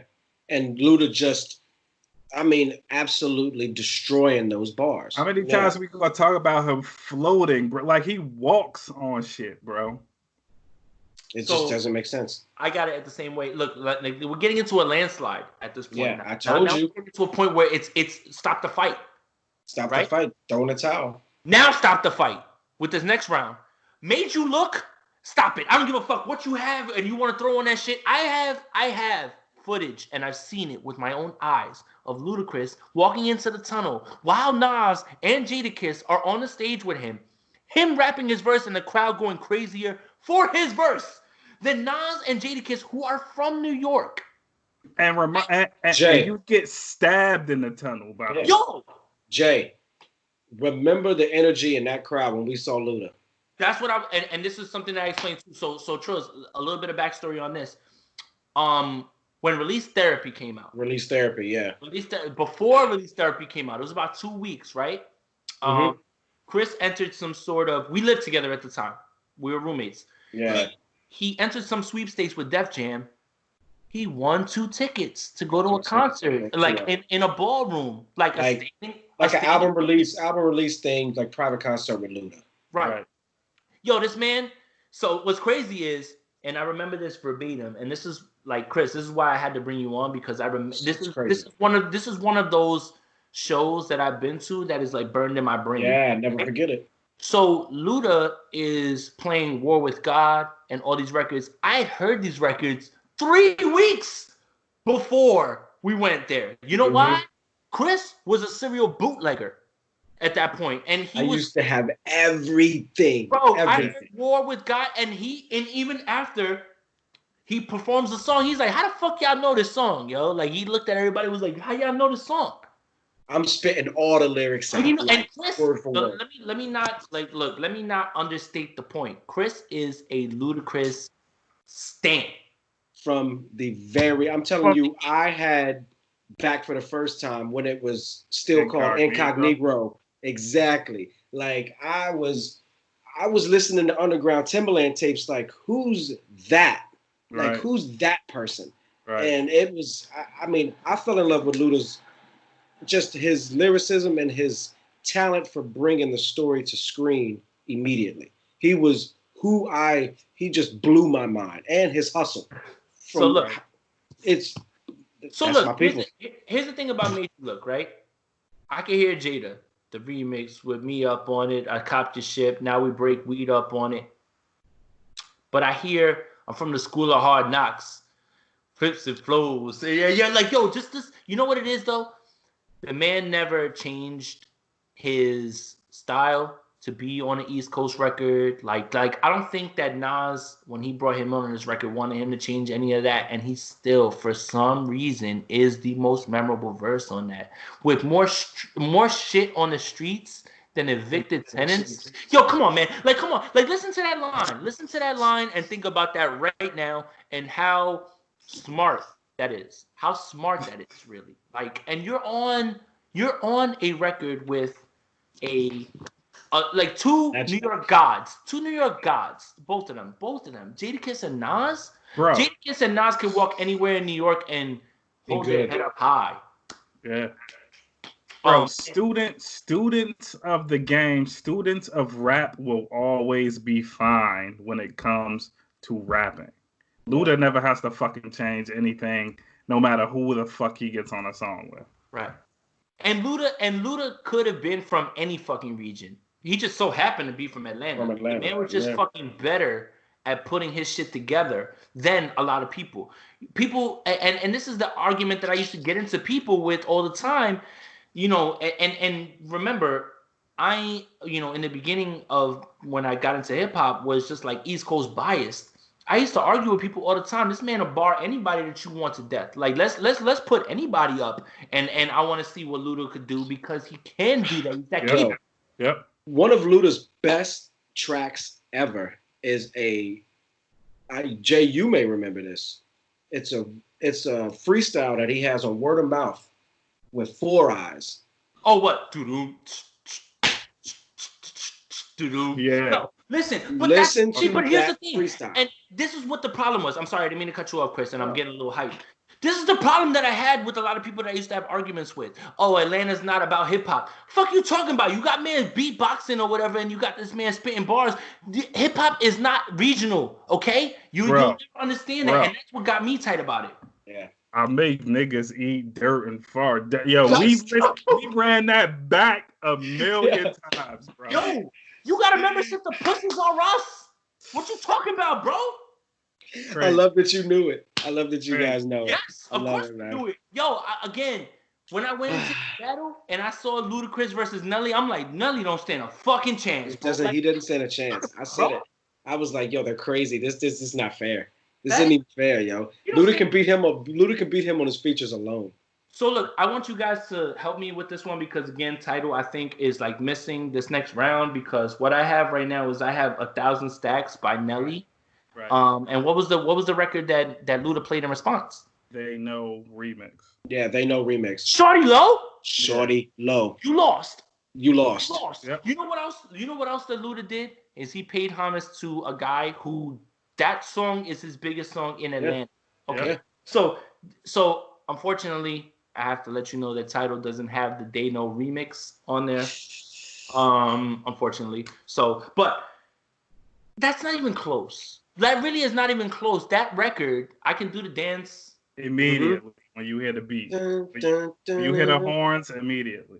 It's just and you know what? Me and Chris have been to Jeezy shows. What song does he play? He'll hit that shit. I'm in my cool whip inside Jello. Yo, that's it. Yo, that's it, bro. That's whole place goes nuts. Whole place goes nuts. Big. That's too big of a record right there. Okay. Yep. So I haven't heard Luda lose a round since Slap Your Wings. Told you. So let's keep going. I told you. Let's keep going. Oh man, this is gonna get bad. So Where the Party At, right? That's an amazing record. It's a good track. That's an amazing record. Come on, man. Good track. Look, it's a good track. Great track. But again, for Jagged Edge. You are Nelly. Yeah, right. So look, okay. So this is the discussion I had with GC. I had the same discussion with GC. What do you know that record for? Do you know it for Nelly or do you know it for Jagged Edge? You know it for Jagged Edge and Nelly going, uh-oh, but you don't really remember Nelly's. What the hook? The party's where it's at and it been. I mean, all of us could probably spit Nelly's bars on that song, but it's not like we. But that's what I'm saying. But it's not like we. It's not like I'm looking for his verse in that track. I'm listening to Jagged Edge and I'm dancing with my lady. Okay. You know what I mean? But similar to how when we were in our battle, Trills was like holding on to his bullets. This man Luda fucking shot one out the chamber and hit back with Come on, man. That's not close, man. That's not close. I'm sorry. You can't be There's nothing that Nelly really has that can be So here's what's crazy about the Sean Garrett battle. I don't know if you saw that one, Chris, or whatever. I know you did. Sean Garrett said he had to convince Usher to do Like he was like, "Oh, I'm not with it. I don't know about this." And Sean Garrett's like, "What?" Like, how do you not hear that and not instantly hear a hit? Because it was a crunk beat, and I don't think Usher wanted to go there. I guess you're right. That's Usher's biggest record. Yeah. We can go to a white ass neighborhood and play that shit. right now, and that shit'll get everybody hyped. I was in college at that time, bartending. I'm gonna tell you right now. Every 20 minutes, I'd hear some girl from the back of the bar scream, "Play that yeah song! Play that yeah song!" Yeah. His biggest record. Are you kidding me? That song, we must have played it 40 times a night, and it never got old. So I think that Nelly In the Club might be the only other song we played as much. I think that Nelly thinks that he was hitting hard. Yeah. And Luda was like, oh, "Okay, I'm waiting for you."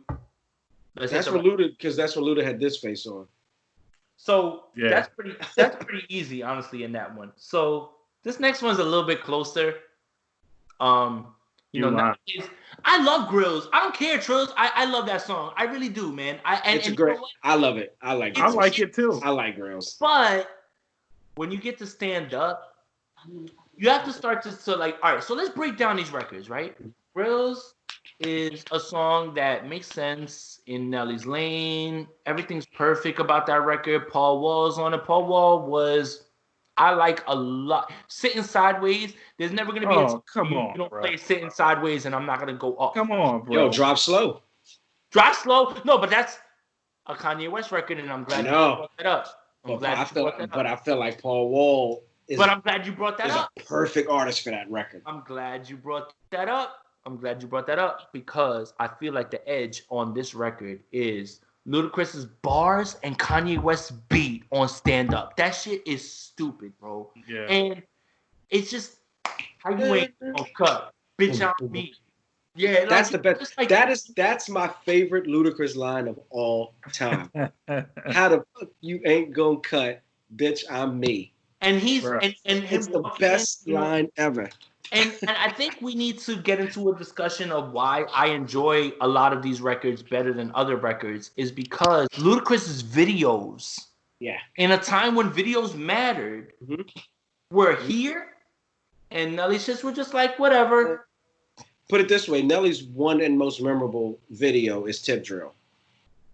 Yeah, but all right. So wait, and it's for the same reason. But the only reason I like that record is because there was a whole bunch of ass in that shit, and I used to watch that shit at 2 It's the only reason anybody does. But you could roll off your tongue right now 10 Ludacris videos like that are all dope to you. Can you name 10 Nelly records or videos that are even 4 Nelly videos that are even you remember anything out of besides him standing in front of dropping deuces on EI and Country Grammar? I feel like EI and Country Grammar were the exact same music video. It's just one was shot with people standing there, and the other one was shot from the front and cars. One's at night, one's in the day. One's during the day, exactly. While Luda's hanging upside down. I love that Grills record. I love it. I think it's great. But I got to give it to Stand Up here, man. It's just it's the hook. When I move, you move. Just like that. Like, it's too much. And then when you start to evaluate the quality of the verses, it's like it's too much, man. Like, and this is what I felt Luda had over him the entire time. Yeah, man. Got the bars. All right. So Nelly feels backed into a corner at this point, right? Like, he's like, you know what? He might even himself feel like I'm losing too many rounds. Yeah. Let me pull out the big one. He pulls out Air Force Ones. Mm-hmm. That's not a record that resonated with me at the time when it came. I was already wearing Air Forces. We've had this discussion. Nelly didn't popularize the Air Force One. He just brought it to a broader spectrum. And as we talked about when I first moved here, we always talked about how regions it was different. Yeah. We called them fatheads. Talk about it.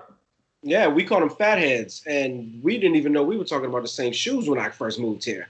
Right. And then suddenly we had it because remember I had those Miami Map ones. Yep. And y'all were loving them, and you were calling them something crazy, and I'm like, you talking about my fatheads? And you were like, you mean your Air Forces? I'm like, I guess. But that's why I brought Chris on here is because Chris gives that interest. Like again, we're in a bubble up here, right? So we believe whatever it is that we believe because we've lived up here this entire time. We don't, necessarily know anything different. We might have experiences in other places of the country, but we haven't lived in other places of the country. And that's why I thought it was important to bring Chris in. This is funny, bro, because I'm looking at this, right? And we on Air Force Ones right now, but I'm pretty sure Stand Up came out before Air Force Ones. And in that video, Luda had the big Air Force Air One. Force joints on it with the big head. Yep. I agree. I think you're absolutely right. So again, when we talked about it, it's not that he popularized it; he just brought it to other people. But people were wearing them shits regardless off the rip everywhere. Everybody had them. Right. So when he makes that claim that, you know, like, or when somebody made that claim that he popularized the Air Force One, it kind of made me tight because I feel like people in other regions were already wearing them. They were just doing it in their own way. And remember, this is what I don't want to get lost in this. The South was disrespected for a long fucking time when we talk about hip hop history and when we talk about how people judged other people's music. Yeah, we liked Outkast, but we slept on so many people because they weren't from up here. Yeah. All right, so stand up, right? Hold up, let me open my iPhone. Stand up. No, Air Force Ones, right? That's a big record. Big record. Come on, man. This man hits back with Southern Hospitality. Get the fuck out of my face, bro. What are you talking about? Again, a Neptune's record. Bro. Done. That was the record when I bought the album. When I bought Back for the first time. Yeah, because remember, I'm gonna like completely be transparent here. I didn't know Incognito. I got that later. I was exposed to Ludacris up here to Back for the first time. I remember walking to fucking Sam Goody to buy Sam Goody. Wow. Yeah, yo, Sam Goody. For you young people, Sam Goody was a place that actually sold CDs and singles. You had to go there. I bought the Get At Me Dog single, which had the B-side of Stop Being Greedy. Excellent. At Sam Goody. Okay. Nice. So Sam Goody, I went there and I bought Back for the first time. I feel like it was the second time after I heard What's Your Fantasy. Because I was just like, I don't give a fuck when this man's album's coming out. I need to hear the rest of this shit. Yeah. Southern Hospitality immediately became a record that I played 10 times in a row. Again, structure of the record. Cadillac grills. Like, you understood what you were doing with this record and did it the entire way. Yep. I just don't understand. Air Force Ones will never be as impactful to me living on the East Coast wearing Air Force Ones before that song came out as Southern Hospitality because the beat is so fucking hard. Ludacris bodied the whole shit. And it's just like, and everybody was throwing bows. That's it, man. Throw the fucking bow. Everybody was throwing bows. Grandmothers were throwing bows. When grandmothers start throwing bows, your record is amazing. And remember, this is a space in the 2000s where people actually did 3 verses. Songs would be 3 minutes long. This man didn't waste a bar. Nope. He didn't waste a fucking bar this entire time. He didn't lag off at the end of that third bars where he was just repeating stuff or you're right. It all made sense. Hit by stars, hit by cars. Yo, again, remember, there's so much to rapping, and all 3 of us have rapped on whatever level we have. There's so many intricacies to writing raps. Yeah. The cadence, you hitting that fucking line the right way that you hit it. This man don't miss a bar this entire time. He don't miss a bar his entire career, pretty much. Yeah. Okay. So Southern Hospitality wins over Easy. Air Force Ones on that one. Easy. Okay. Shake Your Tail Feather. Okay. I was expecting this. Yeah. Right? He needed it. All I Do Is Win. This one feels more like a toss-up to me. Yeah. Whatever it is that you want to like choose. The bigger record right now clearly is All I Do Is Win. They don't play Shake Your Tail Feather like that. No. But either way you go, you're not wrong. Go ahead, Trills. No, I'm just saying, either way you go, you won't be wrong, really. Right. That's how I feel. I feel like this one was like just like pick 'em. Like, you know what I mean? Like, I'm already clearly more of a Ludacris fan than I am Nelly, but I'm not about to like sit here and argue with you if you want to choose Shake Your Tail Feather, because Bad Boys 2 was a big movie. That was the biggest song on that soundtrack. You know, like it's you know it matters. I think that when we judge these battles, we should get out of the space of what's my favorite record and understand what's the context. Right. The context of it. And that was huge for Nelly. Right. So you know what? Even in that realm, in that space, and we've been giving Ludacris all these fucking rounds. You know what? Throw in the Nelly. This one. Yeah, you can have throw in the Nelly. That was the bigger record, I feel like, to me, when that came out. Honestly, man. No, that was fire when it came out. Right. Mm-hmm. Okay. I don't know Just a Dream. Do you know that record? Yeah. Okay, so tell me more about it. I mean, it's one of his popular songs. Yeah. It's very sing-songy. Can I stop you right here? He did a video for it and everything. Can I stop you guys both on this one? Area Codes is bigger. Come on, man. What the fuck, man? I mean, like I forget what karaoke session it was or whatever, and it popped up and Area Codes was on there, and I knew. I mean, obviously the lines are up there for you. Yeah. Come on, man. I mean, look, bro. There's Nate Dogg, bro. That's it. You're not playing fair You with a Nate Dogg verse. You win. That's not the hook. That hook. People and look. As much as I want to give respect to Ludacris, who remembers what record for who? Yeah. Nate. Has there ever been a singer who has been able to make sound so nice in your mind? And bro, and make it sound nice for like parents, bro, like old people. Yeah, like saying old people. Yeah, old people saying that song, bro.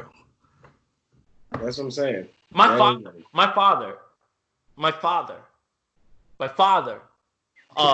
I got whole pros. I'm like, bro. I was like, stop singing that clean version to me. Like, but that belabors that goes to the point of it. It's just like, yo, this song's different. And what movie is that tied to? What movie is that? Pros. Oh man, I can see it. Hold on. I'll give you 5 seconds. Because I remember the video too. I know. Rush Hour 2. Rush Hour 2. That's right. Yep. Okay, so maybe we made a mistake when we were talking about it because, I mean, again, you guys have your list in front of you or whatever. I have what Tidal has given me. So apparently EI, the Tip Drill remix, did Tip Drill go against Pussy Poppin'? Yes. I think it did, but I think it did. I think he played, I think he made a mistake in playing songs. And messed it up or something. Yeah. Okay, so if Tip Drill is going against Pussy Poppin', then Tip Drill wins. Yeah. I'm sorry. Just based off video. Yeah. I'm sorry. Yeah, that's what we'll give it. We'll give him the edge with the video. Cool. Yeah, because almost everybody will give it to Tip Drill. Yeah. Okay. So now we're at Area Codes, right? Great song. And now Nelly hits back with EI. Here's where I have a little bit of discrepancy when it comes to this is I feel like EI is a little bit of a bigger record than Area Codes. And I can hear it in my mind, again, when we were talking about it. I'm a sucker for cornrows, Paris. You know, like manicured toes. EI beats Moneymaker for me. Yes. Oh, no, Area Codes. No, Moneymaker's next. Really? Oh, I thought that was good. I thought that was against Moneymaker. Area Codes, it was... No, wait a minute. Oh, you're right. I'm sorry. Yeah. I'm sorry. It was against Moneymaker. That's what I was going to say. So we'll move on. So Area Codes beats that other record. EI comes on, and then it beats Moneymaker. But Luda played Moneymaker with a caveat of the Nelly unreleased version that Nelly was on. Right? Yeah. So what I want to give respect to Ludacris about with this entire battle is that he made sure to never show love. Right. Yeah, never downplay Nelly. Yeah. Never. Like I said, everybody knew Nelly couldn't see him, but you're right. Like Luda constantly made a point to make them seem as comparable. I just make them seem comparable to one another, as opposed to just being like, "Look, I can squash this thing at any point." I can watch you right now. Yeah, like it's. But then again, that's the elder statesman in him. I think. Like, there's really nothing for Luda to prove anymore. I love that record. I love Release Therapy. You know why? Yeah. Release Therapy brings me back to a place of, remember, we live together, Chris. Yep. It brings me back to a place of, like, Fun. I had nothing but fun when that album was out. I had nothing but fun. Girls Gone Wild was my shit on there too. Yeah. Girls Gone Wild. Ultimate Satisfaction with Field Mob or whatever Field on Mob, that that album. I'm the one that came to the gunfight with a knife and won. How did you win? How did you win if you had the gun? Like I don't understand. All right. But yeah, you know what? EI's a bigger record than Moneymaker. For sure. Yeah. Like that one kind of like is easy. Yeah. He kind of held on to that for too long, I feel like. Why didn't you use that earlier? Because did he need to?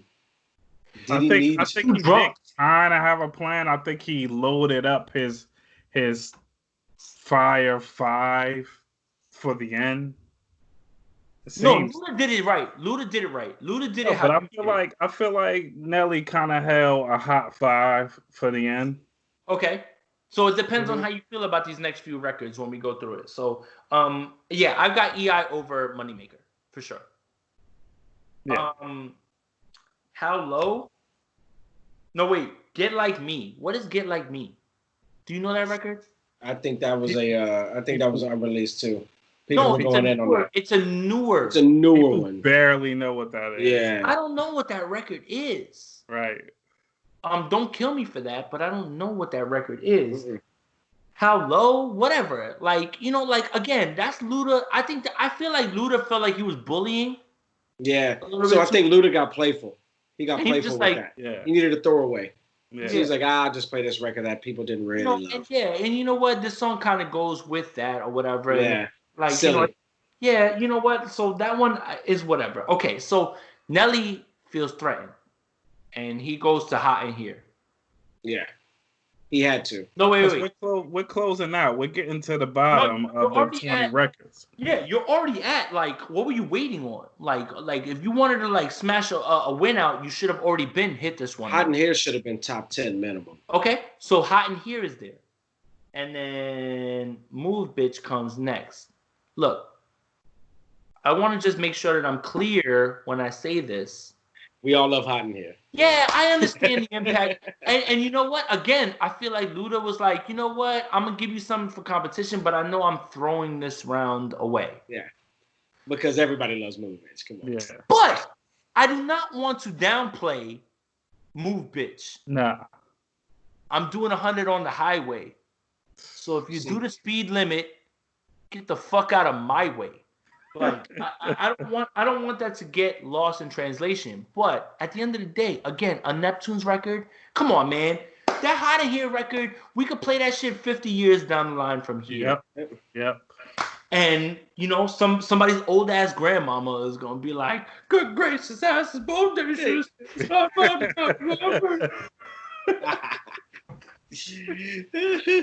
All right. Now we're going to get into a little bit. It's getting closer, right? So there's only 2 more rounds, right? Yeah, 2 more rounds. So Dilemma is one of Nelly's biggest records. It's not one of my favorites. Another one that I think he should have played much earlier. Do you think so? Against what, though? Anything. Well, remember, this is really their last round. After this, right. They just started throwing stuff out there. That's why you're right. He finished with this one. So... Because everybody had been asking for it. But he thinks that's his biggest record? Yeah. No! I think he thinks it is. I think he thinks Hot in Here is his biggest record. Yeah. I think he wanted to save what he thought would drive the girls really crazy for the last shot. I agree. But that's until Luda came. Right. So look, you want to hit with Hot in Here? Oh, no, my bad. You want to hit with Dilemma? Lovers and Friends? Yeah, man. It's a loss. Come on, man. Put it this way. I had called it 2 songs prior. I said, Luda's got to end with Lovers and Friends. Because if he plays that song, it doesn't matter what Nelly plays. Everybody loves Lovers and Friends.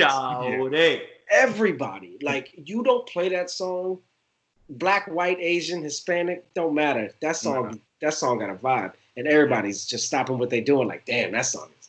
I forgot about that joint. You know, it don't matter what Nelly would have played. He could have played Dilemma, and that's a cute song, but it makes that shit seem like a 7th grade dance. Yeah. When Lovers and Friends come on. Like, okay, the grown girls are here now. Like, y'all go with the JB squad. There is something about the Little John Usher, Ludacris combo. package Yeah. that is too special. Okay. They really should do a record together. Dilemma or an album? Oh man, Album, I mean. I would love that. They should do an album together. We would only love that. You know, the youngsters would love that. I mean, look, man, like a just keep it CRS short. album I'm still waiting for. Get it, Trills. No, I was saying, just keep it short. If they do it, just keep it short. Oh no, 9, maybe 10 songs. Yeah. No more. 10 is the most I'm doing. 10, no more than that. And because honestly, then it'll start feeling like Jay-Z and R. Kelly, where every song was like, okay, this again. Okay, this again. Yeah. Okay, this again. All right, never mind. I don't want to. Or you get into just give Usher a solo song, then just do one with just fucking Lil Jon and Luda. You start doing shit like that. Yeah, exactly. That one to me is a little bit more of a toss up. But if I had to guess, man, Lovers and Friends is too recent. Too recent. And again, we're all adults now. Like he's like said, like Dilemma just seems childish. But it seems like a childish song. It's childish because if I'm dealing with a woman, I don't want you having a dilemma about whether you got to pick with me or some other dude or whatever. And if that other dude is Nelly, I lost. What are you talking about? I can't. I mean, at the end of the day, so that's what. Yeah. So again. So look, let's get into overtime because again, Luda's sitting on features, sitting on them, right? So we get into the overtime, and Nelly wants to play that record that he has on that Rick Ross joint with Avery Storm. Right. I got a couple dollars, I'm about it on her. Okay, cool. I don't remember you for that record. I'm just gonna skip to the next record.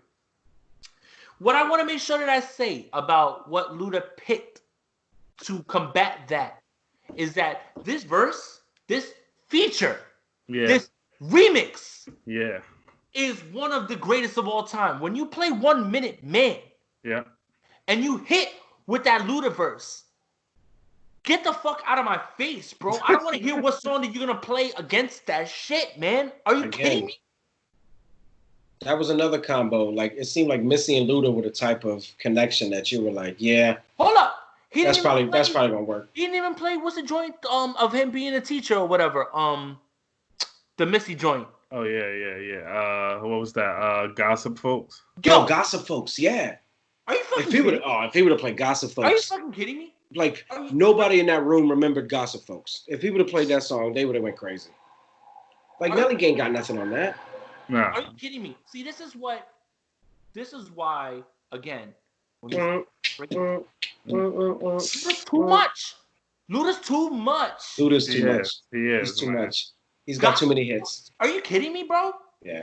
Wait, but I don't want to gloss over 1 Minute Man because the remix was with Jay-Z, and we have an argument as to who had the better verse. We have an argument. If you want to pick Hove, that's cool. I watch Hove. I'm not trying to give you love and affection. I'm trying to give you 60 seconds. Okay, cool. I get that. Luda fucking destroyed that verse when he jumped on it, man. And the video, again, we're from the era, all three of us, where videos mattered. Videos made songs better. Videos impacted how that song felt to you. And that's how I feel. And that's why when I text y'all both, I who can battle Missy? No female.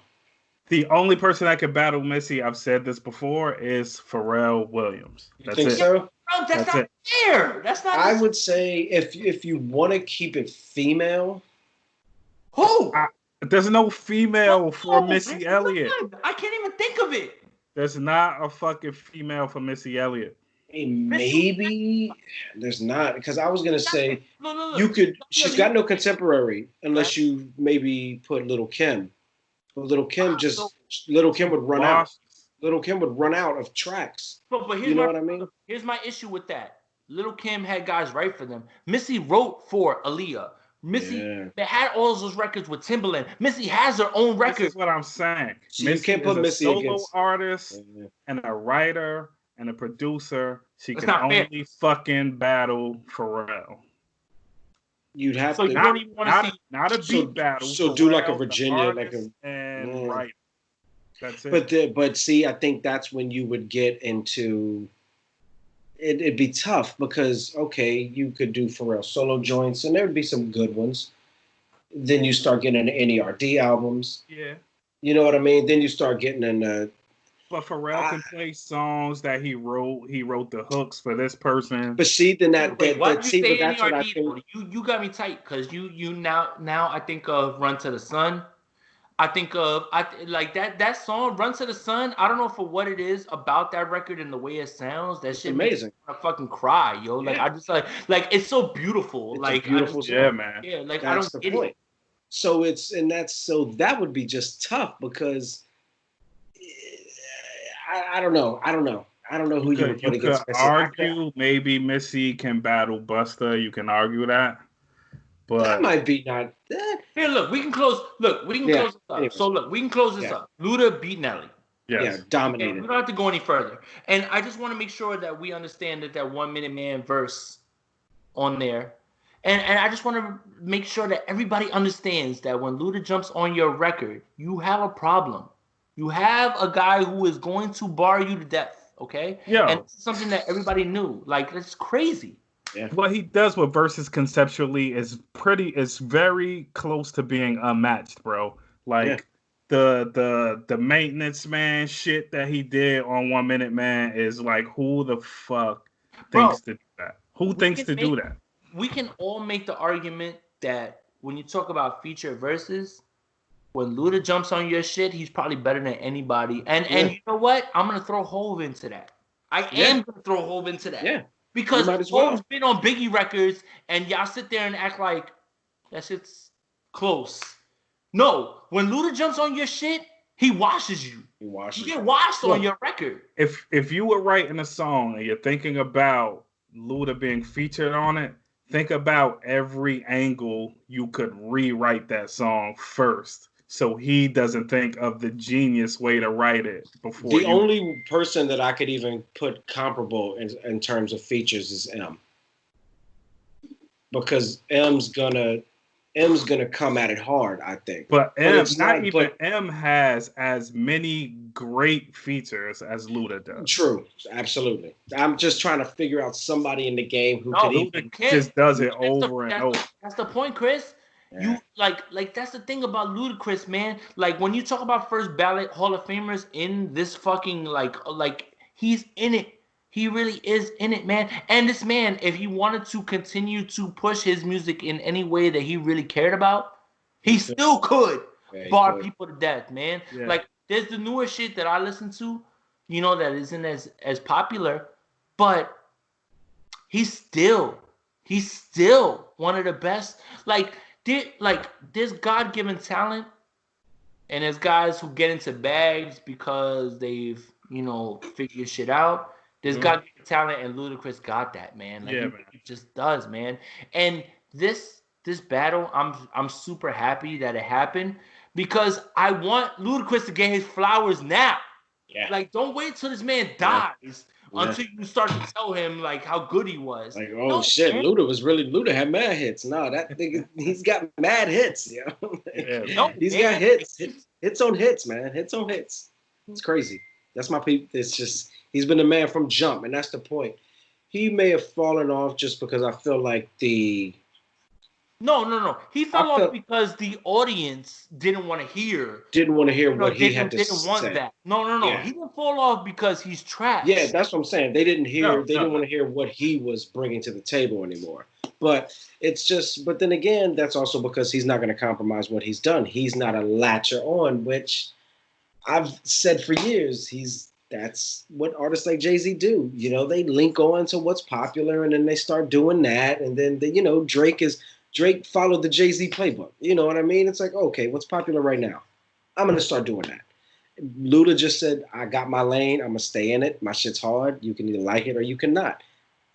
And also, Luda didn't have to survive through music. I mean, he latched on to acting, and that gives him the ability to stay true to what he does when he raps. So, So he's in a space where he's easily able to do whatever it is that he wants to do because he's created that space. Right. You know, right? There's a lot of guys who are backed into this corner because they have to make the same sort of music because they have no other avenue. Right. And I think that Trills brought that up, and it's perfect. Like, that's absolutely true. What I want to discuss is just like, I feel like, again, you know, youngsters get into this and they forget, like don't forget, like just don't forget the guys that actually have pushed the genre forward, have done things that people haven't seen, you know, or on a level. So look, Luda hasn't done anything that Redman hasn't ever done in his life, right? But Luda did it in a way where it brought it to the mainstream that you know, Redman had, you know, those same sort of records and things like that. But he never brought it to a mainstream success that Luda did. I mean, after How High, maybe he had his glimpse there when How High arrived, right? And he got on the Christina Aguilera record and everything. He had that little space and time, but Luda was able to make it go a long way. Mm-hmm. Right.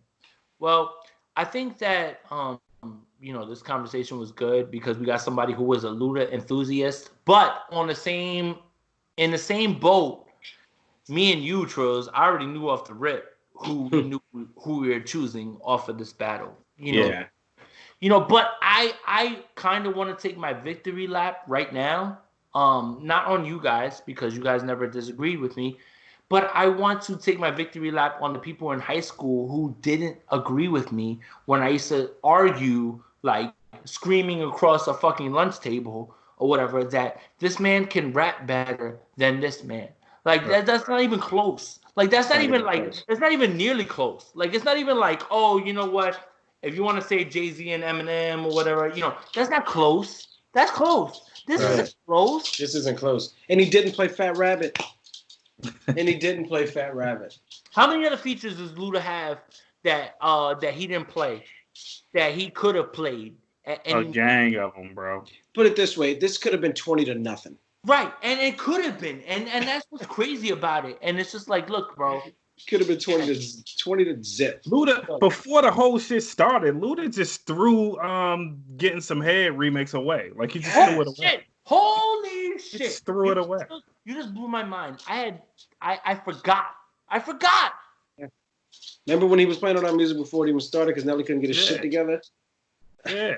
When we were joking about it, I was like, yo, that's it. I think they just need to redo this. Like, it's rescheduled. It's time to reschedule. So what Wi-Fi does Nelly have? Definitely Xfinity. Oh shit. No, Xfinity. If y'all want to give me some Wi-Fi, just do your name up. I had that shit for a day, and when they didn't install that shit correctly, I was like, yo, come cancel my shit immediately or whatever. Yo, I couldn't believe it. You're getting a new customer. You're bringing in, you know, new customers, and they played their shit for like 25 seconds, and I couldn't even fucking get like whatever it is I was trying to do off, and I was like, get the fuck out of here. The lady was like, we're not sending anybody out. I was like, you know what? Cancel the whole shit. Just give me my money. Just don't even start. Keep the activation fee. You're killing me out here. I think the way that we want to end this shit is I want to make sure that we don't understate Nelly's importance to the culture. I really don't. Like, look, when this battle came out, I already knew off the rip who was the better rapper. I knew that off the rip. You know, and Ludacris is better than New York rappers. Like, if y'all want to battle Ludacris against certain New York rappers, you might be hurt by how this shit ends up. Yeah. But I just want to make sure that everybody understands that when these battles come out, the culture is the one that wins, blah, blah, blah, whatever. But I want to make sure that I'm objective, down the middle. You know what I mean? Like, I want to make sure that I'm not over the top going for somebody. Ludacris is clearly one of my favorite rappers of all time. But I also don't want to diminish what Nelly has contributed to our culture, has contributed and is in the Hall of Fame. He might not be a first ballot Hall of Famer in my eyes,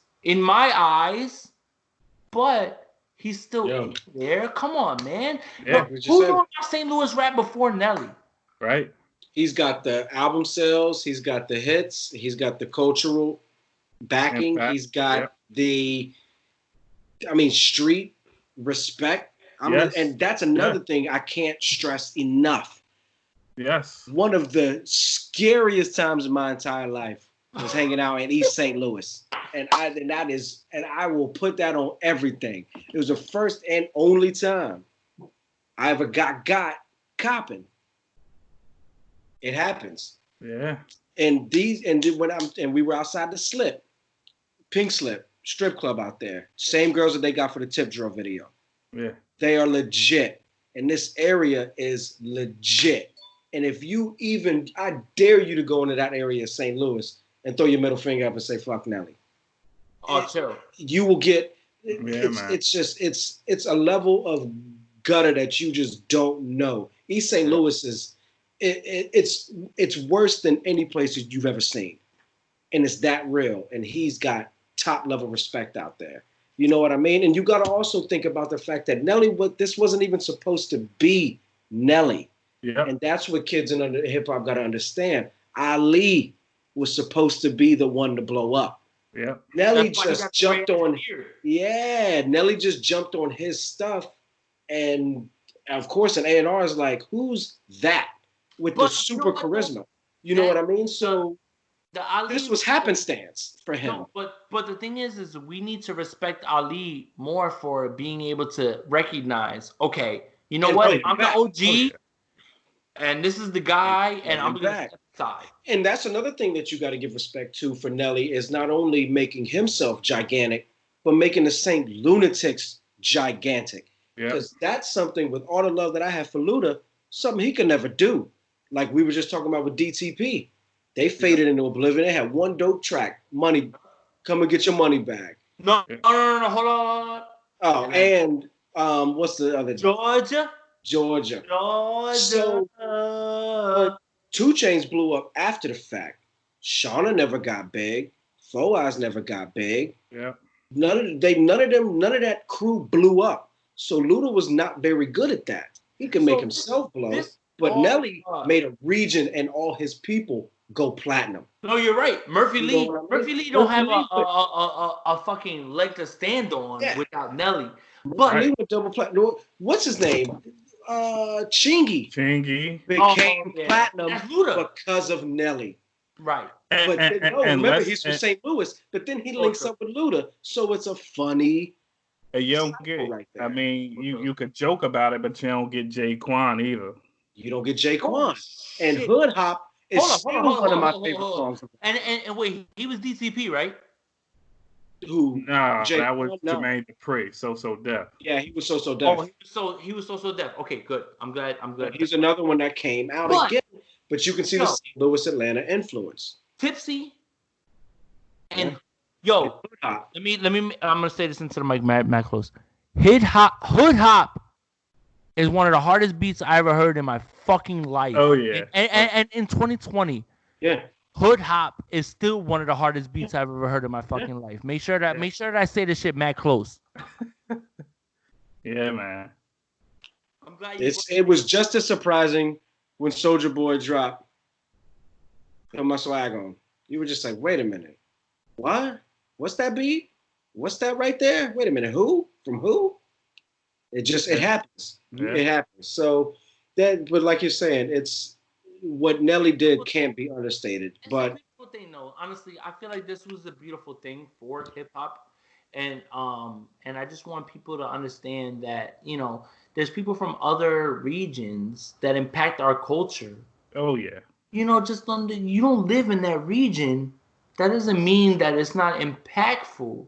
And I feel like the East Coast still, whatever. To this day, right now, the East Coast is probably, and you know what? Y'all can call me out on this. It's probably the least, what is it? The least influential coast right now at this point. Yeah. Would that be wrong in saying that? No. What is New York sound right now?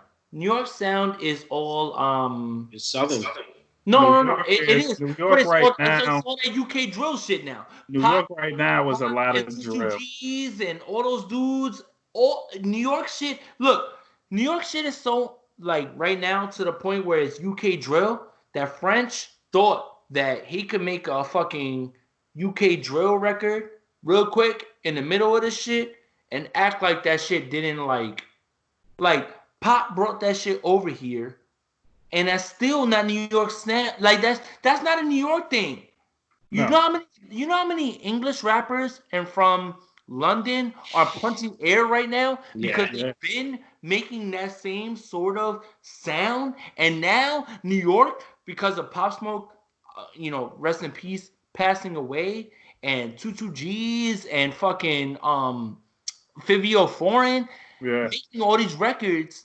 Now that's New York sound. New York sound is UK drill. Grime. It's funny that you said that because that grime stuff was introduced early 2000s when Onyx was going over to London to Europe and linking up with all that grime music over there. Onyx was the first ones to start doing that. No, you're right, but a lot of people want to like give Drake the credit for bringing Skepta and Gibbs and all.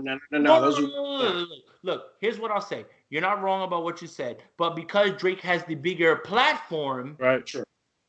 He's able to bring these people to the forefront and bring that up. But that's the problem with the UK drill shit. It's like, yo, all those dudes who've been making the UK shit for the entire time, how do you not feel disrespected at this point? Well, they can't be too mad because some of their drill is derivative of Chicago drill. Drill. Talk about the Trills. I mean, look, man, we as a culture, we all gonna keep pulling from everywhere we can. It's tough. But Chief Keef don't want to say that or whatever, but Chief Keef is a big part. Look, listen. Let me tell you what the biggest Chicago artists are. Obviously, completely, it's gonna be Kanye West. It's gonna be Common, right? But right now, for these younger dudes who are making music in other regions, Chief Keef deserves a lot of credit, man. A lot of it. Him and Chop Beats. Chief and Chop. Yeah. Oh, yeah. That's the scary part. Is that I just feel like people dismiss. Again, we always talk about that. Dismiss about the people that have actually layered what it is that you're doing. Like you don't. Like again, remember we talked about this with LL Cool J. Drake doesn't have a leg to stand on to make these records. If LL Cool J doesn't make I Need Love in a time where he was making nothing but hard records, and everybody in the studio was probably looking at him like, yo, you cannot put this out right now. Yep. But that's a common theme every single artist who's come out after. We need songs for the ladies. We need songs for the ladies. We need songs for the ladies. Yep. Some artists like Big Daddy Kane and Drake built their entire careers off that. Yeah. So Big Daddy Kane might have the better catalog than Rakim, but that's a whole other. It's a whole other thing. That's a good versus. That's a whole other discussion. That's a good versus. All right. I would love to present the argument for Big Daddy Kane over Rakim. So maybe Trills, that's something that we think about. Ooh, yeah, I'd like to watch that. Forward. If you want to jump on the other side of that argument, which you're not wrong, I would love to present the argument that Big Daddy Kane has laid the blueprint for your favorite rapper to do whatever it is that he wants to do. Oh yeah. Let's see. Think about it. I love it. I love y'all. We're 2 hours and a half. This is it right here. Trills, tell them where you can promote your shit or whatever. Again, I don't give a fuck. I'm still going in on you or whatever, and you still gotta be able to promote your shit. Trills on everything, man. I need y'all to go. Yeah, no Z, S, no fucking Z. That's what's up. And go run up Trill Dollar, man. We put out 7 really, really fucking dope songs. They're streaming everywhere. Man, like y'all sitting here looking for new music. That shit is out there, man. Just because someone is in the limelight as you are doesn't make that music any less. That's what you need to fucking remember. Chris. Yo. Wrap happy that you're here, man. Yo, I appreciate you fellas having me, man. This was fun. I knew for a fact that this Ludacris discussion would get to a space that you know what piques my interest. That's it, man. I knew it, and I appreciate that. But you know what though? At the end of the day, you still know hip hop. You still are a student of the game, and that's something that I always look for. I'm not about to bring nobody on this show that don't know their shit. Right. Appreciate you. Because you're from a different region and you moved up here doesn't change what it is that impacts you and what it is that impacts the entire game, man. Like for real. It's just hearing it with a different set of ears, like they say. You know what I mean? It's you start understanding quickly that all these people are pretty much in the same game for the same reason. It's just who can deliver it better. Yep. You know what I mean? And like I said, I think Luda just proved that. But again, no, fellas, this was dope, man. What y'all got going on here is some good shit, man. I'm happy to be a part of it. That's what's up, man. And if you didn't know before the fact that Luda was the better rapper than Nelly, now you know now. And Chris is wearing a shirt that says 757. He's from Virginia. Virginia, man. This isn't somebody that we pulled up out of nowhere. Nah. This is a guy who. This is bad news right here. Right, and he's from the South, like from the Virginia. No, Virginia, this is born in Alabama. This is raised in Virginia. Exactly. So this is man. This is crazy though. Exactly. So you understand why Luda is one of his favorite rappers, if not his. Man. I'm just influenced. Sorry, y'all. But hey, look, 2 hours and a half. I hope you guys stuck with us.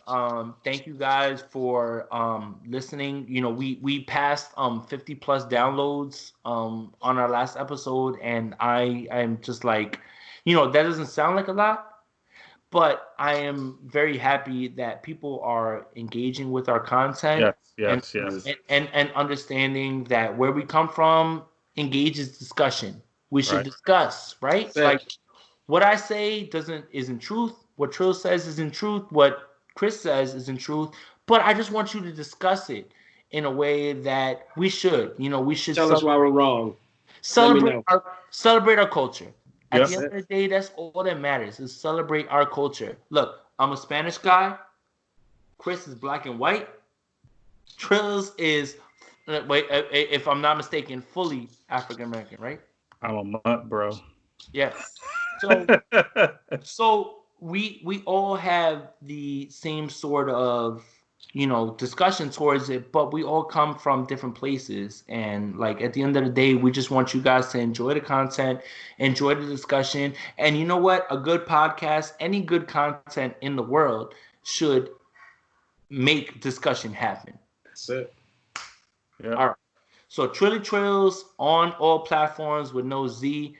Chris, you know, I'm out here in these streets. What are you promoting? You out here in the streets? What, punching dogs? Yo, I'm out here punching dogs. I'm out here teaching my daughter to ride scooters out this joint. But you can catch me. You can catch me on Instagram at Original Dundada. Your daughter is a split image of you, bro. Like I really don't understand how it is that she could take your whole face and just run with that shit. Yo, that's what she did. She just walks around with a ski mask on of me with just mad curls coming out the top of her head, ready to goon out.